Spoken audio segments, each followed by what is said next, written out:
항상 성경을 보실 때 그러니까 하나님께서 무엇을 말씀하고 싶으신가 사사기를 통해서 하나님이 오늘도 이렇게 우리들에게 외치시는 부분이 있거든요. 정말 성경이 이렇게 읽다 보면 큐티나 이렇게 저도 말씀 공부하다 보면 하나님이 외치고 계세요. 막 답답해하시고 큰 소리로 외치고 계신데 사사기 주제는 한마디로 말해서 그 소견이죠. 그러니까 엉망진창의 시대인데 결론은 되게 간단합니다.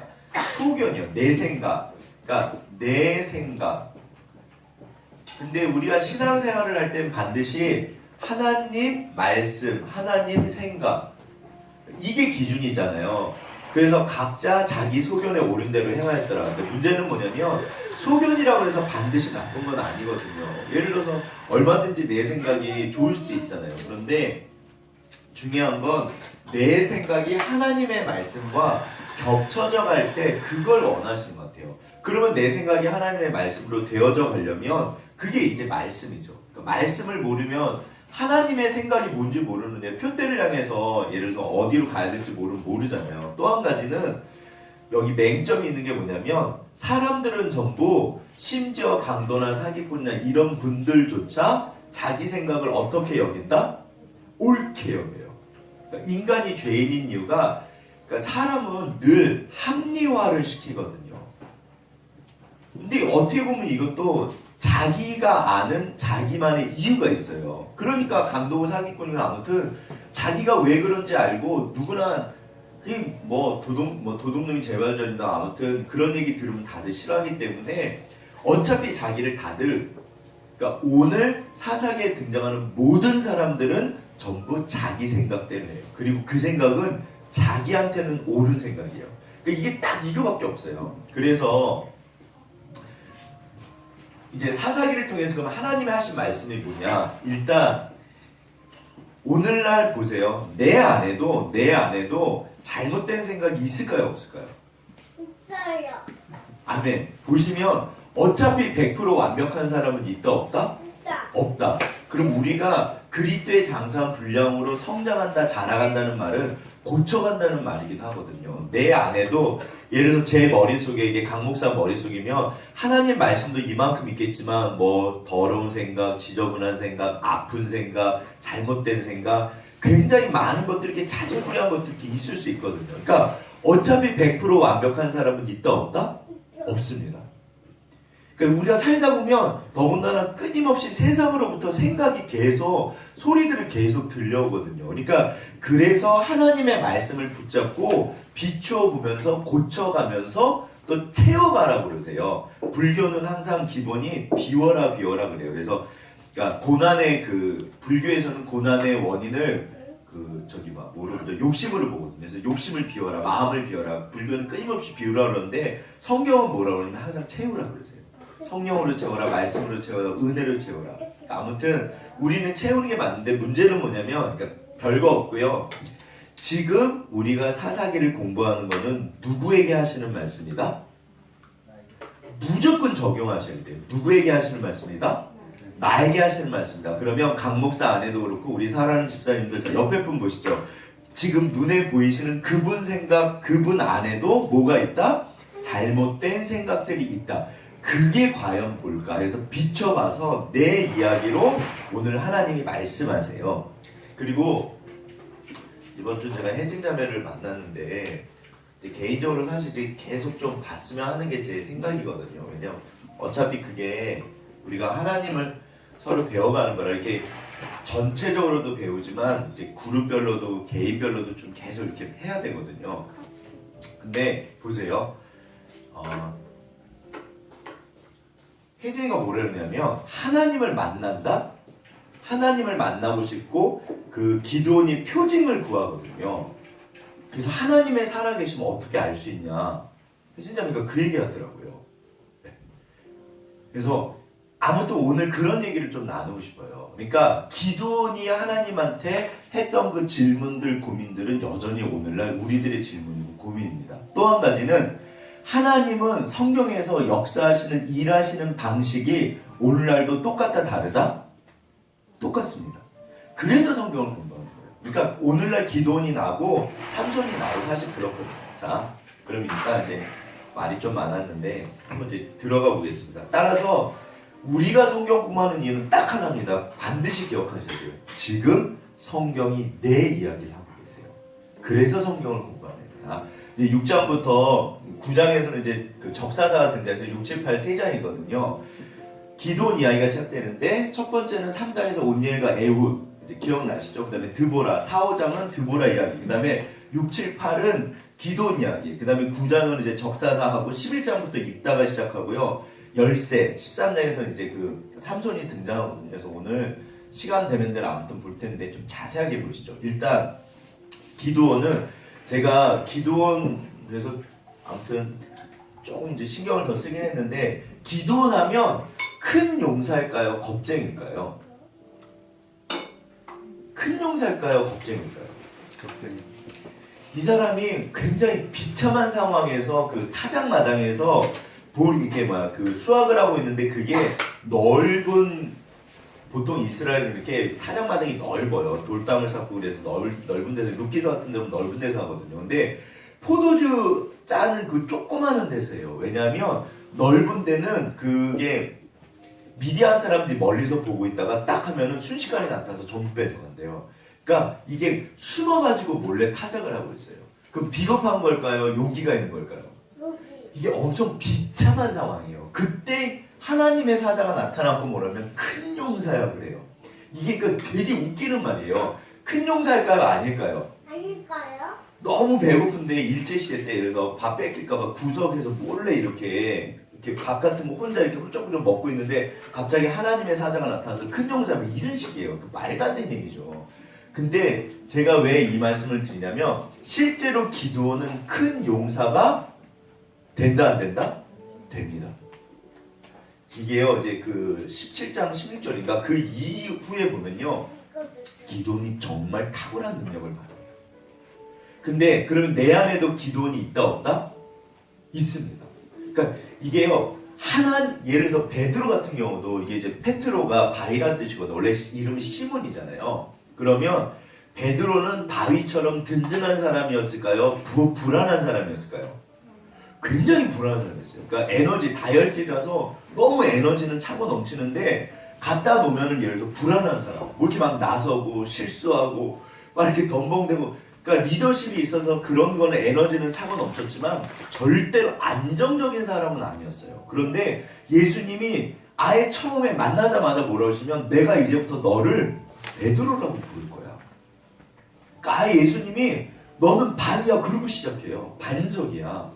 그러면 이게 이런 구절들이 왜 중요하냐면 하나님께서 오늘날 나도 그렇게 하신다 안 하신다? 그렇게 하십니다. 이게 원칙이에요. 그러니까 조금 이따 이제 기도원이 얼마나 비참하고 이 양반이 얼마나 문제가 있는지를 좀 제가 그러거든요. 제가 자존감 되게 낮고 그런데 그러니까 이제 낮은 사람들 그게 보이잖아요. 그래서 그런 얘기를 좀 보고 싶어요.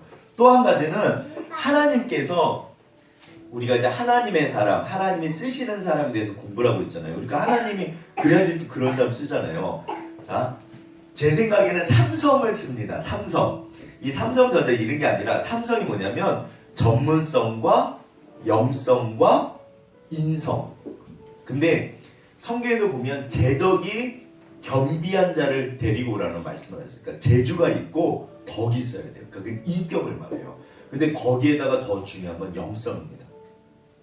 하나님은 우리를 쓰실 때 세 가지가 갖추어지면 쓰시는 것 같아요. 사울 같은 경우는 초대왕으로 쓰셨잖아요. 하나님이 왜 사울을 쓰셨을까요? 이분은 보세요. 전문성과 인성과 영성 중에 뭐가 있었을까요? 이분이 재주가 있어요. 능력이 탁월했어요. 사실. 그래서 초대 이스라엘의 모든 행정 조직과 군사 조직을 상비군을 만듭니다. 굉장히 탁월한 사람이었어요. 그러니까 재주가 있었기 때문에 하나님이 쓰신 거예요. 그런데 이분이 뭐가 문제가 있어서 나중에 완전히 미쳐가지고 죽거든요. 뭐가 문제가 있었다? 이게 인성에 문제가 생겨요. 막 예를 들어서 밑에 다윗이 만만이고 천천히다 그러니까 그때 딱 시기를 합니다. 그러면 얻을 게 나라밖에 없네. 그리고 자기 사위를 시기를 해요. 그 다윗을 끌어안았으면 아마 위대한 왕이 됐을 거예요. 더군다나 이분의 성경에서 그리고 가장 중요하게 생각하는 건 영성이에요. 하나님과 믿음을 말합니다. 근데 사울은 성경을 읽어보시면요, 한 번도 나의 하나님이라는 단어가 등장하지 않아요. 그 사무엘 그 15장에서 이제 망하는데, 사무엘상 15장이네요. 거기서 망하는데 거기 보시면 사무엘에게 끊임없이 하는 단어가요, 당신의 하나님이라고 표현했어요. 그 사람은 신한 게 없어요. 근데 아무튼 보세요. 그러면은 전문성이 별게 아니고요, 내가 하는 일을 잘하는 겁니다. 그 드와이트 무디 목사님은 초등학교도 아마 못 나오셨을 거예요. 그분이 구두 닦기 뭐 아무튼 그런 그 근대의 선교를 시작한 그분도 구두 그 적이었거든요. 예. 그러니까 아무튼 그런 분들은 자기 할 일을 굉장히 잘했대요. 그거를 하나님 원하세요. 링컨 아버지도 아마 구두 뭐 이쪽에 일하셨을 거예요. 그만큼 그 상원의원들이 막 비웃고 그랬대요. 그러니까 정확하게 링컨 대통령이 그럴 때 저희 아버지는 구두 수정동이 아니라 뭐라고 그랬다. 그것도 안 된다고 그랬대요. 네. 근데 아무튼 오늘날 본인이 하시는 일을 잘하는 건 중요하다 안 중요하다? 안 중요하다. 그게 성경이 원하시는 거죠. 근데 보세요. 전문성보다 내가 하는 것보다 더 중요한 건 인성입니다. 그 다음에 인성보다 더 중요한 건 영성이고, 그리고 그 인성이 뭐냐면 성령의 9가지 열매예요. 사랑과 희락과 화평과 오래 참음과 자비와 양성과 충성과 온유와 절제 등 성령의 열매가요, 방언하고 병 고치고 이런 거 얘기 안 하세요. 인성이에요. 아무튼 자, 그런데 그러니까 왜 제가 성경을 늘 끊임없이 나누고 싶고 공부하고 싶냐면, 처음부터 그게 된 사람은 있다 없다? 없습니다. 그러니까 성경이 너무 감사한 게 뭐냐면 하나님께서 부르셔가지고 그렇게 만들어 가세요. 그래서 과정 없이 결과 없기 때문에 반드시 하나님은 우리를 그리스도의 장성한 분량까지 인도해 주시고 동행해 주세요. 따라서 주님과 함께 주님의 뒤를 따라가면 돼요. 그래서 팔로우미라고 그래요. 베드로한테도 그 마태복음 4장 19절에 제 4.19 혁명 그렇게 말씀하셨잖아요. 팔로우미, 나를 따라와라. 내가 너를 사람 낚는 어부로 만들 거라. I will make you fishers of men가 그렇게 될 거야. 내가 너를 사람 낚는 어부로 만들어 줄 거야. 너는 나를 따라오면 돼. 그게 오늘날 모든 사람들이 하시는 말씀이에요. 그래서 우리가 그리스도의 장성한 분량까지 자라가면서 성화되면 당연히 인생이 바뀝니다. 그래서 아무튼 그런 얘기들이에요. 그러니까 기도원을 어떻게 인도하셨나? 그럼 삼손은 제가 완전히 실패한 대표적인 케이스라고 그랬잖아요. 왜 그러면 삼손은 주님을 못 따라갔을까? 오늘날 이게 우리 얘기다, 다른 사람 얘기다? 우리 얘기예요. 왜 저분은 따라가는데 왜 나는 못 따라갈까? 뭐 그런 얘기예요. 그래서 기도원도 보면요, 극적인 변화로 나타납니다. 또 한 가지 재밌는 게 뭐냐면, 교육이라는 단어를 에듀케이션이라고 그러잖아요. 근데 제가 알기로는 이게 뭐 라틴어인가 뭐지 헬라어 아무튼 거기서 왔는데, 이게 이끌어낸다라는 어원이 있대요. 그러니까 내 안에 있는 거를 끄집어내는 게 교육이래요. 원래 이 사람은 예를 들어서 우리 함정 형제는 예를 들어서 뭐 기계를 잘하고 뭐 언어를 잘하고 사람을 잘 만나고, 그러면 사람마다 하나님께서 그게 은사론이거든요. 이 땅에 보내실 때 전부 다 달란트라고 그러죠. 탤런트. 그래서 그거를 주신대요. 그거를 끄집어내는 게, 그 사람이 가지고 있는 능력을 끄집어내는 게 그게 교육이래요. 하나님이 우리를 끄집어내세요. 그런데 제가 왜 기도원 이야기를 좋아하냐면, 큰 용사야. 자, 이렇게 해보시죠. 내 안에 큰 용사가 있을까요? 없을까요? 내 안에 큰 용사가 있을까요? 없을까요? 자적한데 다 나뉘시나요? 자. 성경적입니다. 반드시 기억하셔야 돼요. 내 안에 큰 용사가 있어요. 그래서 아예 하나님 그렇게 부르세요. 네. 근데 내가 아직은 거기까지는 아니지만 그렇게 된다는 거예요. 그리스도의 장사 분량까지 자라가면 하나님께서 정말 이렇게 너무 다른 모습이에요. 그게 베드로예요. 피터고 반석이고, 그게 기도원 이야기예요. 그래서 짧은 뭐 그렇게 보면 3장밖에 안 되지만 도대체 어떻게 변화시켜 가셨는가를 함께 보면 오늘날 나를 변화시켜 가시는 게 눈에 보인다 안 보인다? 보인다니까요. 이게 전부 누구 얘기다? 자, 우리 옆에 분 손잡고 있으면 당신 얘기입니다. 네, 당신 얘기입니다. 손을 이렇게 내 얘기입니다. 그래서 우리가 성경을 봐요. 그래서 봐요. 자, 보시죠. 일단 이게 뭐냐면, 이스라엘은요, 이게 포도 이제 여기에서 이렇게 질근질근 밟아요. 그럼 이 국물이 이렇게 하고 모여가지고 이거를 모아서 그 뭐 세포도주는 이렇게 가죽 부대라고 그러잖아요. 거기다 담아가지고 이렇게 부풀어 오면서 발효되면 이제 포도주를 쓰고 그러는 거거든요. 근데 여기서 이렇게 포도주를 해야 되는데 여기서 이렇게 곡식을 하는 거예요. 왜 이렇게 했다? 넓은 데서 하면 미디안 사람들은 낙타를 타고 굉장히 빠른데 한마디로 강도입니다. 어디서 오는지 모르는 거예요. 그러니까 무서워서 숨어가지고 지금 타작을 하고 있어요. 이게 큰 용사일까요? 아니면 비참한 사람일까요? 이거는 절대 큰 용사가 아니에요. 근데 주님이 뭐라고 하시냐면 큰 용사야 일어나라 그래요. 이게 지금 누구한테 하시는 얘기다? 자, 이렇게 다시 한번 해보시죠. 자, 누구한테 하시는 얘기다? 목사님 저는 원래 큽니다. 뭐 그러시면 상관없고요. 예, 그건 너무 좋으신 거고 이거는 제 이야기가 아니고요. 성경적으로 하나님이 하시는 말씀입니다. 너는 큰 사람이야. 그리스도의 장수한 분량까지 자라갔을 때 무슨 일이 벌어질까? 근데 이제 7장 16절을 한번 그러면 살짝 읽어보시고 조금 이따 좀 같이 자세하게 볼 건 할 텐데 7장 16절을 다 같이 한번 읽어보겠습니다. 7장 16절, 17절, 18절까지요. 우리 다 같이 한번 합독하겠습니다. 시작. 300명을 세대로 나누어 각 손에 나팔과 빙 항아리를 들리고 항아리 안에는 횃불을 감추게 하고 그들에게 이르되 너희는 나만 보고 내가 하는 대로 하되 내가 그 진영 근처에 이르러서 내가 하는 대로 너희도 그리하여 나와 나를 따르는 자가 다 나팔을 불거든 너희도 모든 진영 주위에서 나팔을 불며 이르기를 여호와를 위하라 기드온을 위하라 하라 하니라. 여기 보시면 기드온이 딱 뭐라면 니네는 내가 하는 그대로 따라하기만 하면 돼 그래요. 그럼 이 지혜와 전략은 누구한테 나왔을까요? 하나님한테 나왔을까요? 기드온한테 나왔을까요? 잘 보시면요 세부적인 거는 사람이 합니다. 큰 그림은 하나님이 하죠. 그러면 물론 이제 성경이 친절하지 않아서 모든 걸 다 쓰지는 않으세요. 이거를 하나님이 물론 가르쳐 주실 수 있어요. 다윗한테도 보면은 그 블레셋이랑 싸울 때 뒤로 돌아가서 쳐라 뭐 그런 전략을 가르쳐 주시거든요. 근데 제가 알기로는 그렇게 친절하게 하나하나 써 있는 구절이 많지 않아요. 그렇다면 만약에 이게 기도원에게 나왔다면 이건 기도원 능력입니다. 이 사람 큰 사람 맞아요. 더군다나 그 술꽃과 분노엘에 가서 한 10,000명 이상을요 300명이 쫓아와서 전부 다 죽여버리고 돌아와요. 이거는 큰 용사일까요? 작은 용사일까요? 큰 용사입니다. 그러니까 원래 기도원이 큰 용사였던 거예요. 이 사람이 비참한 가운데 굉장히 자존감도 낮은 상태에 있어요. 그게 타작마당에서 타작할 때예요. 네. 그러니까 아무튼 그러면 어떤 과정을 거쳐서 이 사람이 변했을까? 오늘 이제 그런 걸 보고 싶거든요. 누구 이야기다?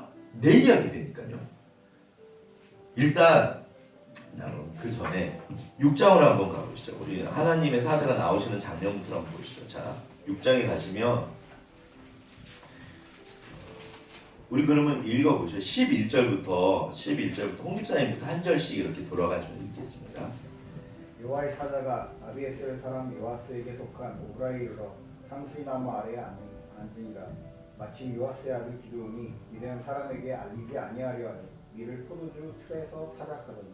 이게 무서워서 그런 거예요. 네, 그 다음에 12절.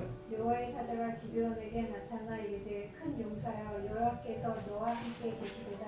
아멘. 죄송한데요. 자, 여기서 잠깐 자존감 확인해 보겠습니다. 옆 사람한테 얘기 안 하셔도 돼요. 나는 스스로를 큰 용사로 여기시나요? 에이, 내가 무슨 그렇게 생각하시나요?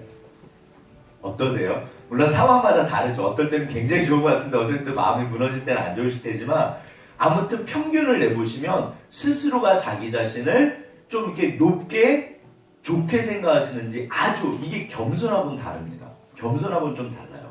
자, 그러면 근데 기억하실 건 하나님은 나를 뭐라고 부르신다? 네. 그러니까 이게 해석이 중요하다니까요. 에이 목사님 이건 기도원에게나 하신 얘기죠. 저는 아닙니다. 제가 알기로는요. 분명히 나에게 우리에게 하신 이야기예요. 주님께서 나를 이 땅에 보내실 때 놀라운 계획이 있으셨다 없으셨다? 있으셨다. 큰 사람이에요. 1달란트, 5달란트, 뭐 10달란트 말하지만 거기서 말하는 1달란트는요 굉장히 큰 돈이에요. 실제로 사람이 개발이 되고 개발돼서 정말 이렇게 끊임없이 성장하면요 어디까지 성장할지 아무도 모르는 게 그게 원래 사람입니다. 그러니까 이 땅에 제가 알기로는 작은 사람은 없습니다. 네. 성경에서 하시는 말씀이 내가 너 때문에 십자가에 달린 거야. 우리 때문에 죽으셨지만 나 때문에 죽으신 거거든요. 그러면 내가 하나님의 목숨값이라면 작은 사람일까요? 큰 사람일까요? 이건 있을 수 없는 사람이에요. 어마어마하거든요. 하나님의 목숨값. 그런데 문제는 뭐냐면 내 자존감이 어디 보세요. 여기 한번 보시죠. 기드온이 스스로 이제 요즘에 이제 뭐 현대 심리학가들 자존감 얘기 되게 많이 하는데 스스로를 어떻게 생각했냐면 13절 그 다음에 한번 읽어봐 주실래요? 기도원이 그에게 대답하되 나의 주여 여호와께서 우리와 함께 계시면 어찌하여 이 모든 일이 우리에게 미쳤나이까. 또 우리 열조가 일찍 우리에게 이르기를 여호와께서 우리를 애굽에서 나오게 하신 이시리로니라 한 그 모든 이적이 어디 있나이까. 이제 여호와께서 우리를 버리사 미디안 손에 붙이셨나이다. 14절. 여호와께서 그를 향하여 이르시되 너는 가서 이 너의 힘으로 이스라엘을 미디안의 손에서 구원하라. 내가 너를 보낸 것이 아니냐 하십니다. 아멘. 14절에 보시면 누구의 힘으로? 너의 힘이라고 그랬죠. 당연히 이건 주님의 힘인데 왜 기드온에게는 다른 성경 보면 전부 다 주님의 능력으로 그게 맞잖아요. 야긴과 보아스도 주께서 세우신다. 그 안에 능력이 있다. 이게 맞거든요. 바울 신학의 핵심입니다. 인크라이스트. 근데 왜 하필이면 여기서 너의 힘이라는 단어를 썼을까요? 얘가 자존감이 약하니까. 아멘. 그러니까 이거는요. 근데 분명한 건 뭐냐면 여러 가지로 해석할 수 있지만 분명한 거는 분명히 하나님께서 나에게 주신 힘이 능력이 있다 없다? 있습니다.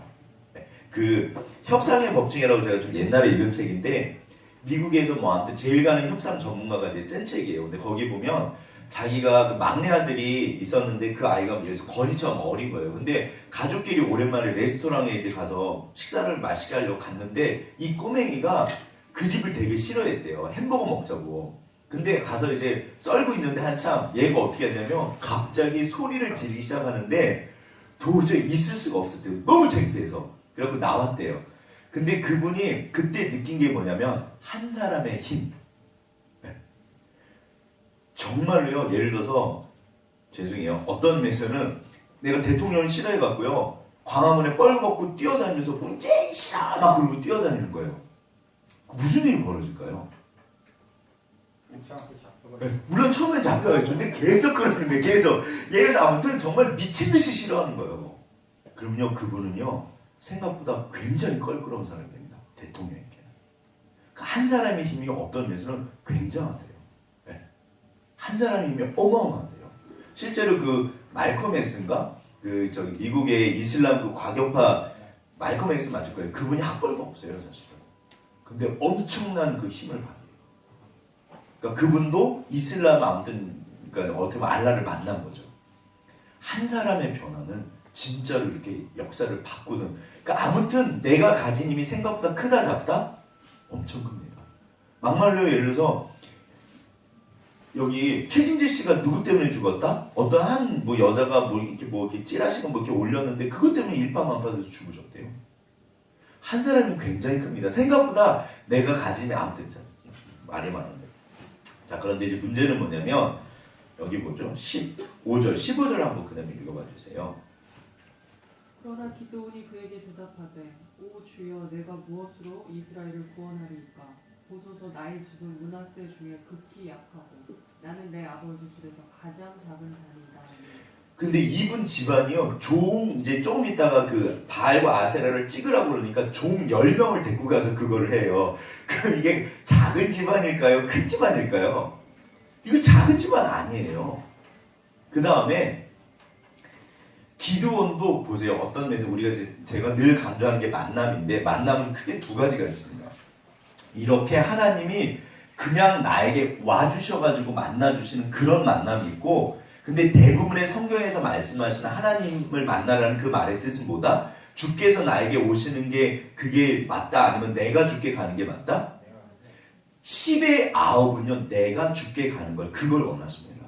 예를 들어서 기드온도 이렇게 만났지만 이후에 그러면 기드온의 삶 속에서 하나님이 이렇게 계속 오실까요? 절대 그렇지 않아요. 정말 많이 나타난 사람이 아브라함이지만 제가 그랬잖아요. 아브라함도 한 7번, 8번밖에 안 나타나요. 25년 동안. 그러니까 보세요. 날마다 내가 주님 앞에 나가는 게 그게 성경이죠. 그런데 아무튼 여기 보시면 겸손으로 해석할 수도 있지만 만약에 이게 자존감이 낮은 거라고 그러면 기도는요 심각하게 자존감이 낮아요. 우리 집안 아무것도 아니고 나는 아무것도 아닙니다. 내가 뭘 할 수 있습니까? 거기서부터 출발이에요. 혹시 그런 마음이 있으신가요? 누가 그런 마음이 이 가운데 있을까요? 저요. 제가 그래요. 제가 사실은. 근데 하나님이 좋아하실까요? 슬퍼하실까요? 정말 슬퍼하십니다. 제가 아까쯤에도 짜장면 먹고 오는데 배고파서 짜장면 먹거든요. 어떤 분이 막 웃으면서 가지고 눈이 안 보이시는 분이셨어요. 어머니 손잡고 이렇게 가시더라고요. 아, 제가 너무 하나님께 죄송했어요. 근데 그 얼굴이 너무 행복하신 거예요. 제가 그분보다 힘이 많을까요? 적을까요? 많습니다. 사실은 우리가 굉장히 어떤 의미에서 아무튼 기도원이 여기서부터 출발해요. 자, 그래서 이분이 정말 하나님의 사람은 큰 용사가 진짜로 돼요. 그래서 어마어마한 일을 합니다. 300명이 10,000명을 가서 이렇게 쫓아가가지고 죽이고 모든 거를 끝내고 오는 건 그건 정말 아무나 하는 게 아니잖아요. 근데 그거를 기도원이 한다니까요. 그거는 기도원이 가진 그 능력 안에 있었어요. 어쩌면 우리가 기도원만큼은 아니지만 분명히 내 안에 하나님께서 주신 놀라운 능력들이 있어요. 문제는 그게 나타나지 않는 거예요. 실제로 아무튼 자 이제 넘어가죠. 그러니까 본인을 어떻게 생각하시는지 이거는 강목사 말이 아니니까 한번 묵상을 해보세요. 그런데 이제 그냥 간단하게 말씀을 드리면 여기 보이시죠? 제가 이스라엘 평야라고 화살표라고 말씀드렸죠. 이제 눈에 보이시죠? 여기가 그 길목. 그래서 3종 세트. 길보아산, 길에서 다 본다. 길보아산, 모래 너는 죽을 거다. 막 울리네요. 사울이 그래서 모래산 그 넘어가 모래산이거든요. 모래. 그 다음에 여기 다볼산, 그 드보라 다볼산 다 본다. 근데 오늘은 이 모래산이랑 길보아산이 배경이에요.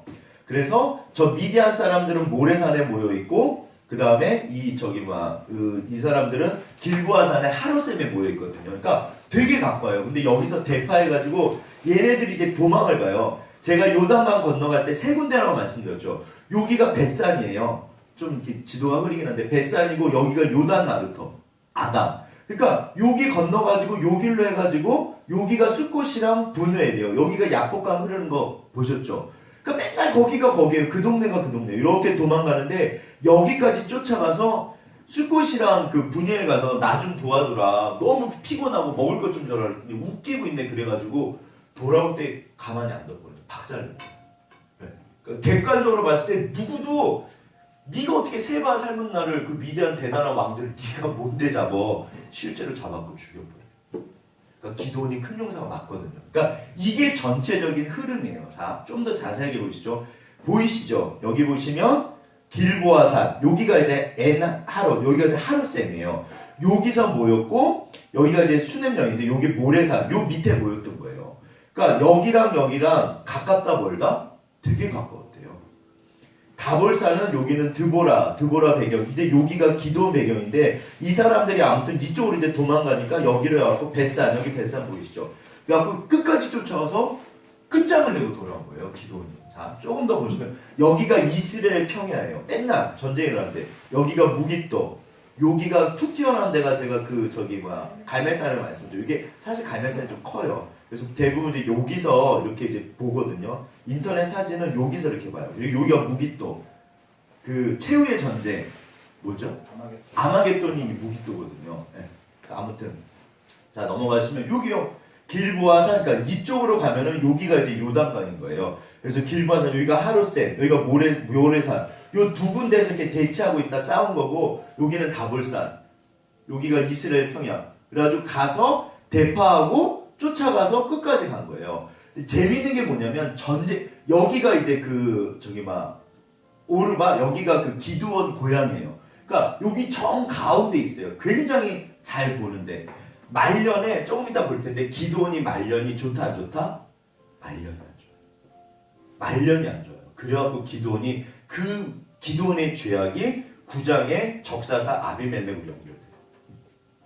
그래서 여기서 아무튼 뭐라 그러냐면 그 바위가 뭐냐면 이제 하나님을 만나요. 그러니까 내가 죽었다 그러니까 하나님을 만나고도 내가 살았구나 그래가지고 여호와 샬롬인가? 여호와 샬롬이라고 이게 바위가 하나 있었대요. 이 오르바에. 근데 여기서요 자녀가 70명인데 그 바위에서 후에 아비멜렉이 기드온의 모든 베다른 형제들을 다 죽여버린다. 그 바위에서. 그러니까요 죄가 있으면 사실 성전이나 그런 건 별 의미가 없어요. 네. 이 교회당에서도 교회당이잖아요. 얼마든지 죄가 벌어질 수 있다 없다? 있다. 얼마든지. 네. 자 아무튼 자 넘어가죠. 그래서 여기가 하루쌤이고 저희가 모래산인데 그게 대치하고 있었어요. 그 지난번에 우리 막 300명 그거 한참 얘기하셨잖아요. 왜 300명이냐? 그냥 아무튼 뭐 이유는 모르지만 분명히 보면 이렇게 손으로 떠서 개처럼 이렇게 먹는 사람, 이렇게 무릎을 꿇고 머리를 쳐박고 먹는 사람은 아웃이고 그게 이제 한 12,000명 중에서 전부 다 돌려보내고 원래는 3만 그럼 2,000명인가 3,000명이고 그 중에서 첫 번째가 두려워하는 사람은 2만 명을 보냅니다. 그 다음에 남아있는 12,000명 중에서인가 출연해서 300명을 남게 해요. 근데 그 사람들은 전부 특징이 개처럼 핥아먹는 사람. 다는 거의 뜻이 뭐냐 이렇게 간 거예요. 이게 왜 이제 이런 해석이 중요하냐면 오늘날도 하나님이 분명히 모든 사람을 다 쓰시진 않거든요. 그렇죠? 그럼 누구를 쓰실까요? 누구를 쓰실까요? 그게 바로 오늘 성경에서 하시는 말씀이세요. 그러니까 아무튼 자, 좀 넘어가죠. 그래서 이렇게 개처럼 핥아먹는 사람 쓰셨고 극적으로 하십니다. 이제 성경을 좀 이제 조금 보시죠. 성경을 통해서 그러면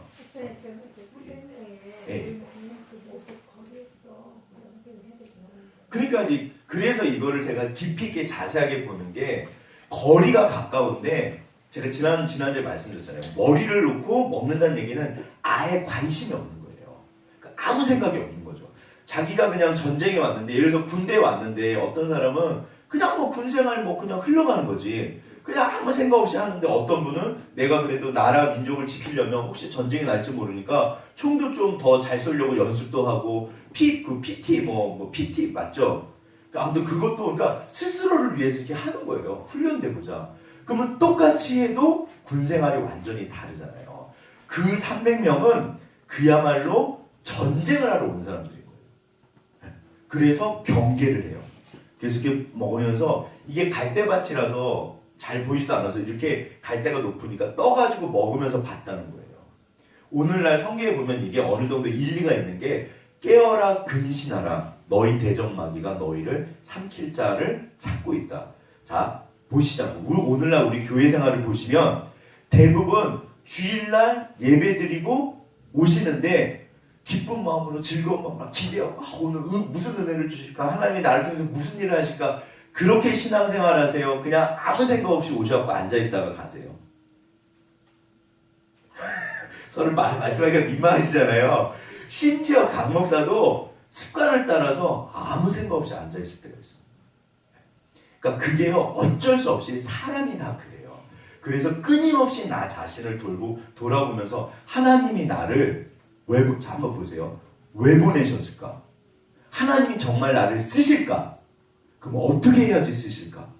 이런 생각을 하시면서 신앙생활을 하는 거랑 아무 생각 없이 그냥 와서 예배드리고 헌금하고 뭐 아무튼 그러고 뭐 성가대다고 다 좋지만 도대체 하나님이 진짜 뭐를 원하시는지 내가 무엇을 위해 사는지 고민하지 않는 분들이 대다수입니다. 그렇죠? 그러니까 이게 영적 전쟁이거든요. 분명히 생각이 없는 거예요. 그러니까 대다수는 그냥 전쟁 온 거예요. 알아서 하겠지. 지가 시킨 대로 하는 거지 뭐. 목말라 확 물 먹고 생각이 없는 거예요. 근데 말씀하죠. 그러니까 이게 목회자만 보세요. 목회자만 신앙생활하고 성경을 본다? 아니잖아요. 내가 하나님 앞에 서서 내 신앙생활을 내가 하는 거잖아요. 그 하나님이 너 어떻게 살았냐? 나한테 물어보시잖아요. 내가 이 땅에 올 때 하나님의 놀라운 계획이 있다 없다? 자, 기본적으로 저를 보시죠. 자, 한번 확인해 보시죠. 하나님께서 나를 향한 놀라운 계획이 있다 없다? 그러면 그게 뭔가요? 찾으셨나요? 이 차이예요. 이거를 찾는 사람, 찾은 사람이 아니고요. 찾는 사람. 근데 아예 생각이 없는 사람. 그냥 먹고 사는 게 전부가 돼요. 너희는 이방인처럼 살지 말라. 먹고 사는 건 진짜 중요하다니까요. 이거는요 정말 중요해요. 어쩌면 전부일 수도 있어요. 그러나 그게 전부가 되면 거룩하지 않습니다. 다르게 살아라. 절대 다르게 살 수가 없어요. 네. 그러니까 최소한 그게 소명이에요. 소명론. 하나님이 나를 이 땅에 보내실 때 목적이 이유가 있다 없다? 있다. 그럼 내가 그거를 찾았나? 아니면 찾고 있나? 찾아가고 있나? 그럼 하나님이 그 사람을 쓰신다는 거예요. 되게 쉬워요. 그러니까 이게 뭐 말씀을 잘한다, 무슨 뭐 베드로가 엄청나다 그런 거 아닙니다. 어떻게 보면요, 제자는 되게 쉬운 게요. 주님, 저는 주님의 길을 따라서 주의 뜻대로 살고 싶습니다. 그러면 제자가 돼요. 그럼 따라가면 돼요. 말씀 보면 되고. 그렇잖아요. 근데 그냥 아무 생각이 없어요. 그러면 정말 그건 하나님한테 답이 없다니까요. 그러니까 오늘날도 제가 볼 때는 이게 똑같이 반복되고 있어요. 저도 목사지만 하나님이 물어보십니다. 너 왜 목사하는데? 목사가 뭐 하는 건데? 네가 하고 싶은 게 뭔데? 내가 너를 통해서 원하는 게 뭔 것 같아? 저한테 물어보세요. 그럼 거기에 대해서 답을 하실 수 있어요. 그러니까 나를 향한 하나님의 놀라운 계획이 있다면 그게 뭘까를 찾는 거죠. 그럼 하나님이 반드시 인도하십니다. 그게 소명이에요. 그 사람을 쓰시죠. 당연하죠. 이게 너무 뻔한 거고 너무 중요한 질문인데 이런 질문조차 고민조차 안 해요. 그러니까 이제 속이 터지는 거죠. 누가 보면 14장에서 야, 세상 사람들도 전쟁할 때 망대질 때 다 계산하고 그러는데 왜 니네는 나를 따라오는데 아무 계산을 안 하냐. 아무 생각 없이 따라오냐. 그러니까요. 어차피 주님은 나를 사랑하시고 나를 위한 놀라운 계획이 있으십니다. 그거 찾으면 돼요. 그거 못해도 돼요. 어떤 예수는. 그래서 찾고 따라가면 주님이 이루신다고 성경에 써있고. 그러니까 나를 따라와라. 그 대신 깨워라. 제발 생각 없이 살지 말아라. 그래서 여기서도 보면 이제 하나님이 그래서 이걸 출연하신 이유가 있습니다. 그럼 한번 좀 6장 조금 더 자세하게 보시죠. 자, 6장으로 가보시면 그래서 16절을 한번 또 읽어보겠습니다. 여호와께서 그에게 이르시되 내가 반드시 너와 함께하리니 내가 미디안 사람 치기를 한 사람을 치듯하리라 하신다. 아멘. 제가 하나님께서 이제 이걸 소명장이라고 그러잖아요. 부르실 때 반드시 하나님이 하시는 약속이 있어요. 그게 뭔가를 제가 다 뒤져봤거든요. 뭘까요? 너와 함께하라. 이게 맨날 똑같은 레파토리예요. 진짜 하나님은 지겹지도 않나 봐. 맨날 하시는 말씀이 내가 너랑 함께 할 거야. 맨날 이야기만 하세요. 왜 그러실까요? 중요하다 안 중요하다? 진짜 중요한 거예요. 이거밖에 약속 안 하세요. 모세도 아무튼 한번 뒤져보세요. 정말 그래요. 아예 신약 시대는 공식적으로 하나님의 이름 자체가 임마누엘이 되니까요. 내가 너희랑 함께 있을 거야. 네. 그럼 이게 도대체 무슨 뜻인가? 왜 자꾸 같이 있는 걸 강조하실까? 그러니까 아무튼 이런 고민들은요. 성경에서 하나님이 정말 중요하게 생각하시는 거거든요. 자, 그럼 또 넘어가겠습니다. 다음 뭐 중요하죠. 17절 또 읽어보세요. 기드온이 그에게 대답하되 만일 내가 주께 은혜를 얻었사오면 나와 말씀하신 이가 주 되시는 표징을 내게 보이소서. 아멘. 그러니까 이제 하나님의 천사로 나타났잖아요. 오늘날로 말하면 이런 거예요. 강 목사가 앞에서 막 떠들어대는데 저게 진짜 하나님 말씀일까? 네. 그런 생각 하세요, 안 하세요? 우리 집사님들 착하시니까 안 하실 테지만 옛날에 데살로니가 사람들이 했거든요. 그래서 사도 바울이 말했을 때 진짜 그런가 해서 집에 가서 찾아봤대요. 그러니까 그거를 반대하려고 그러는 게 아니라 더 이해하기 위해서. 또 한 가지는 이런 거 말고 더 진짜 중요한 건요. 내 인생에 결정할 때 직장 문제, 결혼 문제 이런 건 엄청 중요하잖아요. 인생의 중요한 결정들. 그런데 그때 하나님께서 나에게 분명히 말씀하시니까 그거를 말씀 가운데 기도 가운데 이제 답을 얻는 거잖아요. 근데 이게 진짜 하나님이 원하시는 건지 어떻게 알 수 있다 없다? 지금 그 얘기예요. 하나님 진짜 이게 하나님의 뜻이면 나에게 말씀하옵소서. 표징을 보여주옵소서. 네. 제가 우리 은지랑 결혼했잖아요. 그쵸? 은지랑 결혼했고 그러네요. 은지랑 결혼했나요? 자, 근데 아무튼 하나님 저 여자가 제 여자고 제 결혼할 여자인지 보여주옵소서. 기도하고 결혼했거든요.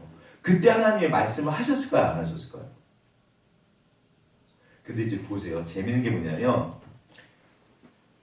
사실 이제 혜진이가 물어본 게 요거였거든요. 근데 제가 이제 혜진 자매랑 헤어지면서 이제 오면서 무슨 묵상을 했냐면 그러게요 주님. 다시 생각을 했어요. 근데 보세요. 진짜 문제는 이렇게 하나님 앞에 물어보는 사람이 많다 적다? 적습니다. 이런 질문 자체를 안 해요. 하나님 이게 진짜 하나님의 뜻입니까? 이 길로 가는 게 진짜 하나님의 뜻입니까? 하나님 제가 이 직장, 이 사람, 아무튼 이 결정 이게 진짜 하나님의 뜻입니까? 제게 말씀해 주옵소서 하고 하나님한테 여쭤보는 사람이 많다 적다? 없어요. 잘 생각해 보세요. 거의 없습니다. 그냥 자기 생각대로. 사사기. 각자 자기 생각에 옳은 대로 해봐야다. 이게 맞지 뭐. 아예 안 물어봐요. 요나랑 하박국을 제가 예전에 봤을 때는 막 대들어요. 요나서 보세요. 굉장히 하나님한테 무례해요. 막 진짜 하나님한테 막 대들거든요. 그 다음에 하박국도 엄청 막 대들거든요. 근데 원래 그렇게 어른한테 대들면 안 되잖아요. 우리 예를 들어서 함정제는 저한테 막 안 대들거든요. 그럼 우리 예솔이나 혜진이 저한테 안 대들어요. 얼마나 착해요. 청년 사역은 좋은 게 착한 청년 못된 건 아닌데 대드는 청년은 거의 없거든요. 더군다나 착한 청년들은 엄청 순종적이에요. 좋잖아요. 심지어 하나님한테 막 대듭니다. 이게 성경적일까요? 비성경적일까요? 왜 성경적일까요? 여쭤보는 거 아니에요? 아, 네. 그러니까요. 어떤 의미에서는 물론 순종적이면 좋죠. 그러니까 너무 순종적인 것도 약간 문제가 있을 수도 있어요. 왜냐하면 얘가 꿈꾸기속이 다른 거 수도 있거든요. 예예 해놓고 돌아서면 딴 얘기 하나 낼 수도 있는데 제가 그랬거든요. 근데 아무튼 차라리 하나님 앞에 대드는 걸 하나님이 더 좋아하세요. 왜냐하면 사람들이 물어보지도 않아요. 하나님에게 분노하지도 않아요. 그냥 넘어가요. 그리고 자기 생각을 해요. 아삽이나 예레미야도 그러고 막 하나님한테 사실 대들거든요. 주님, 진짜 주님 저 악인이 잘 된 이유가 뭡니까? 막 대들어요. 그러니까 하나님이 거기에 대답하세요. 오늘날 사람들이 하나님께 물어보지도 않습니다. 그게 진짜 큰 문제예요. 그쵸? 그래서 찾는 사람에게 마태복음 7장 7절 이하 문을 두드려라, 찾아라, 구해라. 반드시 너에게 열리고 찾을 거야. 근데 그런 사람이 없다니까요. 하나님 이게 진짜 하나님 뜻입니까? 주님 이게 뭡니까? 이 살의 불이나 이게 이거 어떻게 하면 좋습니까? 저는 하나님 이 사람이랑 결혼을 해야 됩니까 말아야 됩니까? 이 직장을 가야 됩니까 말아야 됩니까? 이 직장에서 제가 뭘 해야 됩니까? 이렇게 하나님을 붙잡고 씨름하는 거를 좋아하신다? 싫어하신다? 엄청 좋아하신다. 그 다음에 이거는 씨름이라서 시간이 걸린다. 한 방에 끝난다? 시간이 좀 걸려요. 네. 근데 아무튼 붙잡고 씨름하시면 반드시 말씀해요. 그러니까 원래 사실 이제 기드온은요 좀 문제가 많아요. 끊임없이 물어보잖아요.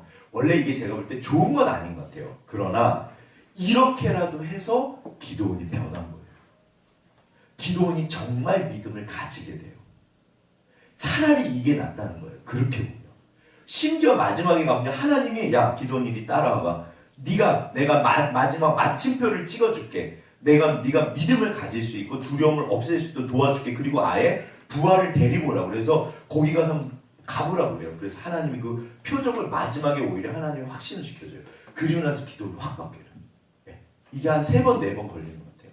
그러니까 그 유명한 비유. 첫 번째가 뭐냐면 그래서 이제 뭐 조금 기다리라고 그러고 나서 19절을 그럼 한번 다 같이 읽어보겠습니다. 19절을 다 같이 읽겠습니다. 시작. 기드온이 가서 연수새끼 하나를 준비하고 가루 한 에바로 무교병을 만들고 고기를 소쿠리에 담고 국을 양푼에 담아 상수리 나무 아래 그에게로 가져다가 들이매. 그러니까 이때까지는 아무 생각이 없었는데요. 그 바위라고 돼 있어요. 20절에 보면 하나님의 사자가 그에게 고기와 무교병을 간 이 바위 위에 놓고 그러니까 어떤 바위가 있는데 그 위에다 놓고 21절에 지팡이 끝을 딱 댔더니 갑자기 기적입니다. 불이 바위에서 나와서 그걸 살라버리고 여호와의 사자는 보이지가 않아요. 그러니까 이때 이제 기드온이 뭐라고 하냐면 뭐라고 하지? 22절. 그 다음에 누구 읽자죠? 우리 문대선 씨 한번 읽어봐 주세요. 22절이요? 예. 기드온이 그가 여호와의 사자인 줄 알고 가로되 슬프도소이다. 주 여호와여 내가 여호와의 사자를 대면하여 보았나이다. 그 다음에 23절. 여호와께서 그에게 이르시되 너는 안심하라 두려워하지 말라 죽지 아니하리라 하시니라. 24절. 기드온이 여호와를 위하여 거기서 대단을 쌓고 그것을 여호와 사람이라 할지라. 그것이 오늘까지 아비에서 살아나게 보세요. 여기서 근데 왜 기도원이 자기가 죽을까 무서워했을까요?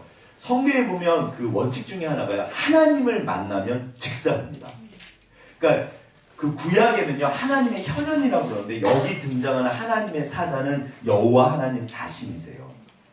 그래서 이게 여호와 샬롬이 뭐냐면 내가 하나님을 만났는데 죽어야 되는데 안 죽었구나. 샬롬이 평안이란 굉장히 중요한 개념이거든요. 그래서 그 바위 위에서 이루어지면서 이 바위가 이름이 여호와 샬롬이 돼요. 엄청 유명한 바위가 돼요. 근데 9장에 가서 이 바위 위에서 아비멜렉이 그게 이제 첩의 자식이 자기 아들 70명을 다 죽여버려요. 그 바위예요. 그래서 정관사가 붙어있어요. 이 바위가 여호와 샬롬이에요. 그래서 일단 기도원이 살아요. 이게 첫 번째 친구. 그러니까 기도원이 그거 할 때까지 아무 생각이 없었던 거야. 아, 뭐 목사님이신가 보다. 뭐 그냥 좋은 얘기 하나 보다. 근데 이 양반이 갑자기 바위에서 불이 나오면서 사라지면서 없어요. 그리고 목소리는 지금 여호와의 사자가 보인다 안 보인다? 안 보이는 중에 들려오는 거예요. 그러니까 이게 완전 기적인 거죠. 그러니까 그때 깨달아. 아이고 내가 이거 하나님 만났구나. 나는 죽었구나. 근데 안 죽은 거예요. 이게 첫 번째 이정입니다. 근데 이후에 기도원이 또 구한다 안 구한다? 또 구해요. 이 양반이 되게 웃긴 사람이에요. 그래서 이제 아시는 것처럼 하나님께서 이게 이제 오브라거든요. 그 중앙 거기 그 이스라엘 평야 가장 중앙에 있어요. 오브라. 거기서 하나님께서 바알이랑 아세라상을 찍어라, 태워라. 그러니까 한번 읽어보시죠. 그 다음에 우리 함재 형제가 27절 한번 읽어주세요.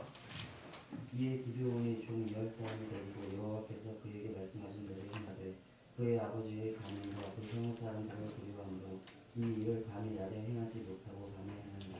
그러니까 하나님이 시킨 거는 하기는 했어요. 근데 언제 했다? 밤에. 왜 그랬다? 무서워서. 그럼 여기서 잘한 거 한번 찾아보시죠. 기도원이 뭐를 잘했다? 그래도 했다.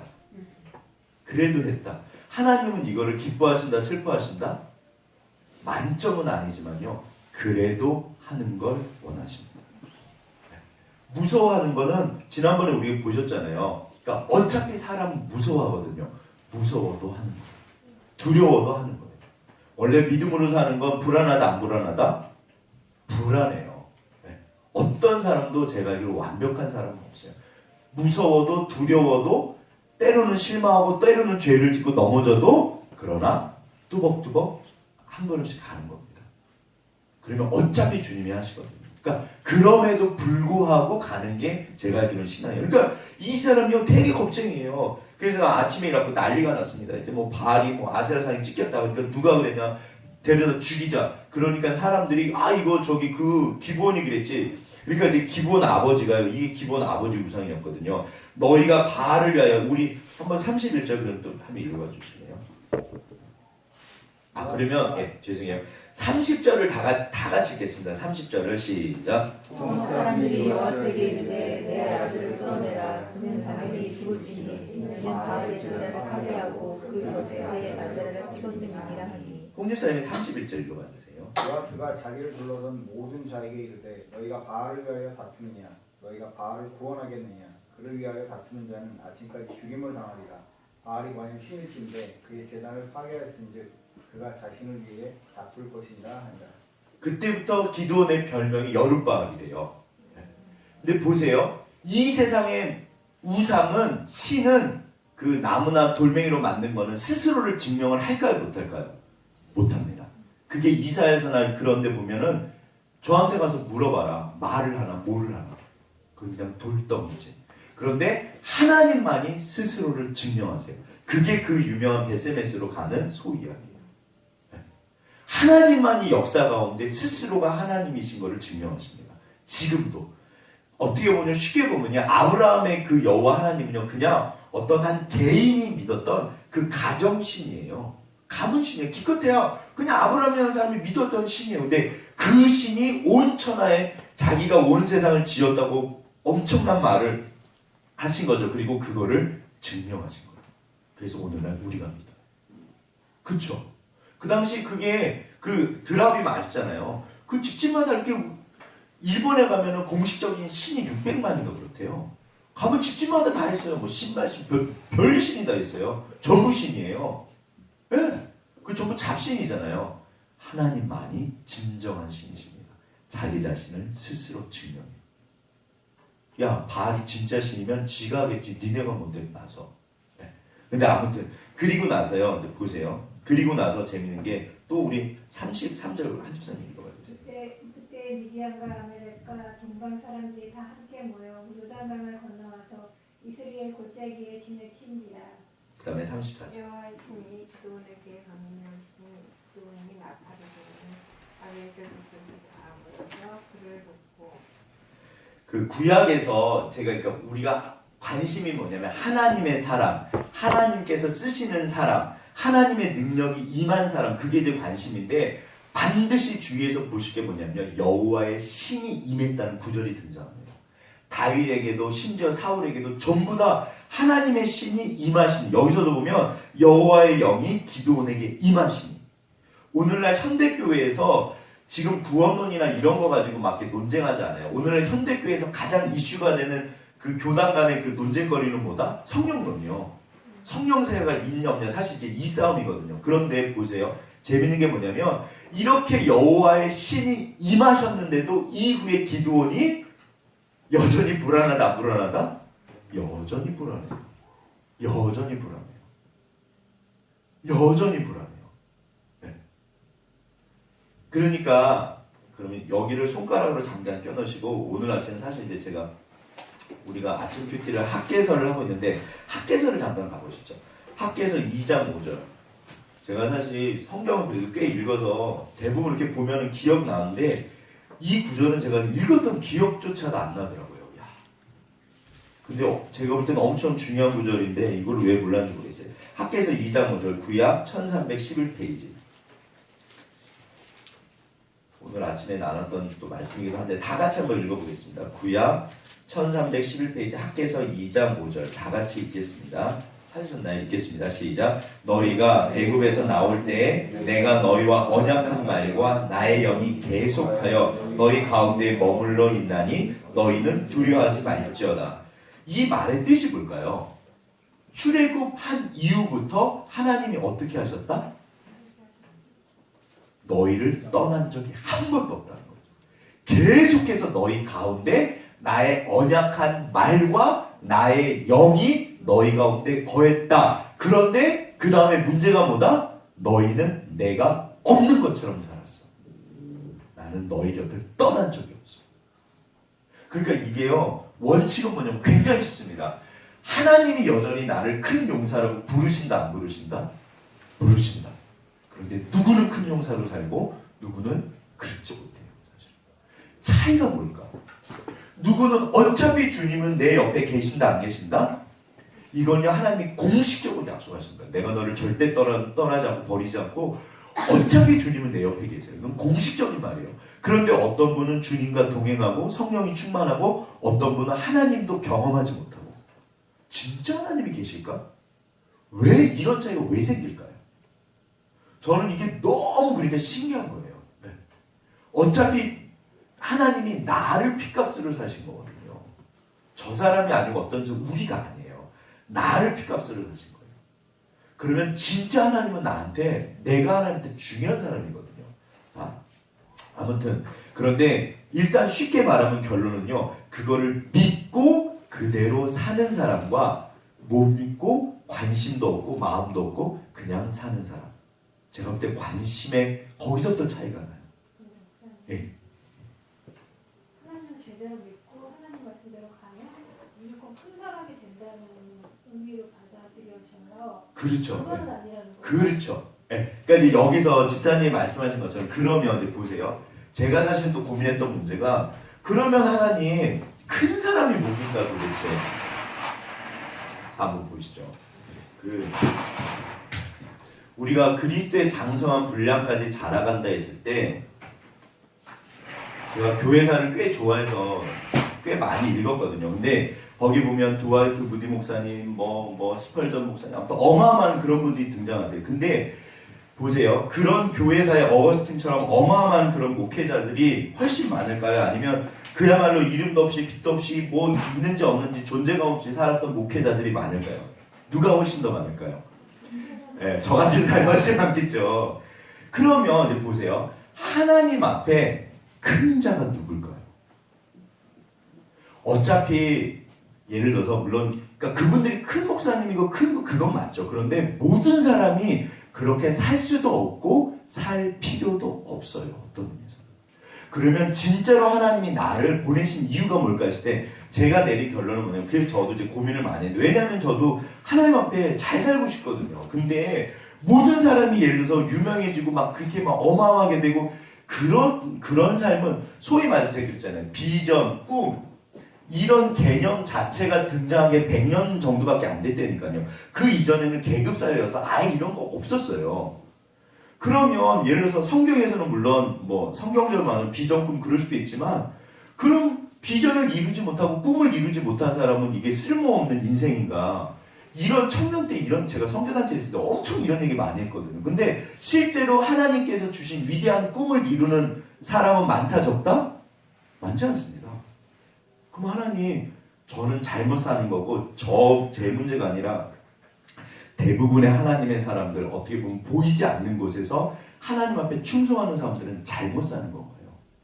전 사실 그 고민이 있었는데 그래서 제가 끊임없이 말씀드린 게 소명이에요. 내 길. 자, 내 길에서 일단 비교 대상은 다른 사람이 아니라 납니다. 어제와 다른 오늘, 오늘과 다른 내일. 따라서 내가 시간이 지날수록 큰 사람이 된다는 건 뭐냐면 다른 사람과 비교하는 게 아니라 과거에 나와 비교했을 때 큰 사람이 될 수 있다 없다? 있다. 그게 성경적이잖아요. 그러니까 어떤 의미에서는요. 창세기 3장에서 죄가 시작될 때 마귀가 사단이 비교한 게 하나님이에요. 야, 너 저거 먹으면 하나님처럼 되는데 그래서 하나님이 저거 못 먹게 한 거야. 비교하면요 다 죽습니다. 아무리 위대한 사람도. 어차피 나보다 잘생기고 뛰어나고 높은 사람은 얼마든지 많거든요. 비교 대상은 오직 어떤 의미에서 누구다? 나 자신. 어제 나. 하나님이 그걸 원하세요. 그래서 한 달란트 받은 사람에게는 몇 달란트를 원하셨다? 한 달란트예요. 성부야 네가 그래서 제가 볼 때는요. 비전이나 꿈보다 훨씬 중요한 게 그게 충성입니다. 그게 훨씬 더 중요해요. 1987? 지금 영화 개봉했잖아요. 1987. 제가 그거를 혼자 봤나 둘이 봤나 모르겠네요. 민자랑 봤구나. 제가 교육을 해서 보거든요. 그런 자식 사람 준대라고. 아무튼 둘이 펑펑 울고 왔는데 근데 거기서 보시면요. 그 검사라는 그러니까 모리스 이제 실화를 이렇게 물론 이제 영화니까 소설 같은 내용도 있지만 그래도 이제 실존 인물을 이렇게 짜집게 해서 잘 만든 것 같은데 거기 보면 검사가 안기부에서 제가 예전에 용산 고등학교를 다녔거든요. 거기 그 새까만 건물이 있어요. 그 동네예요. 남영동. 근데 아무튼 거기서 이제 그 누구더라? 박정철 그 양반이 죽은 거거든요.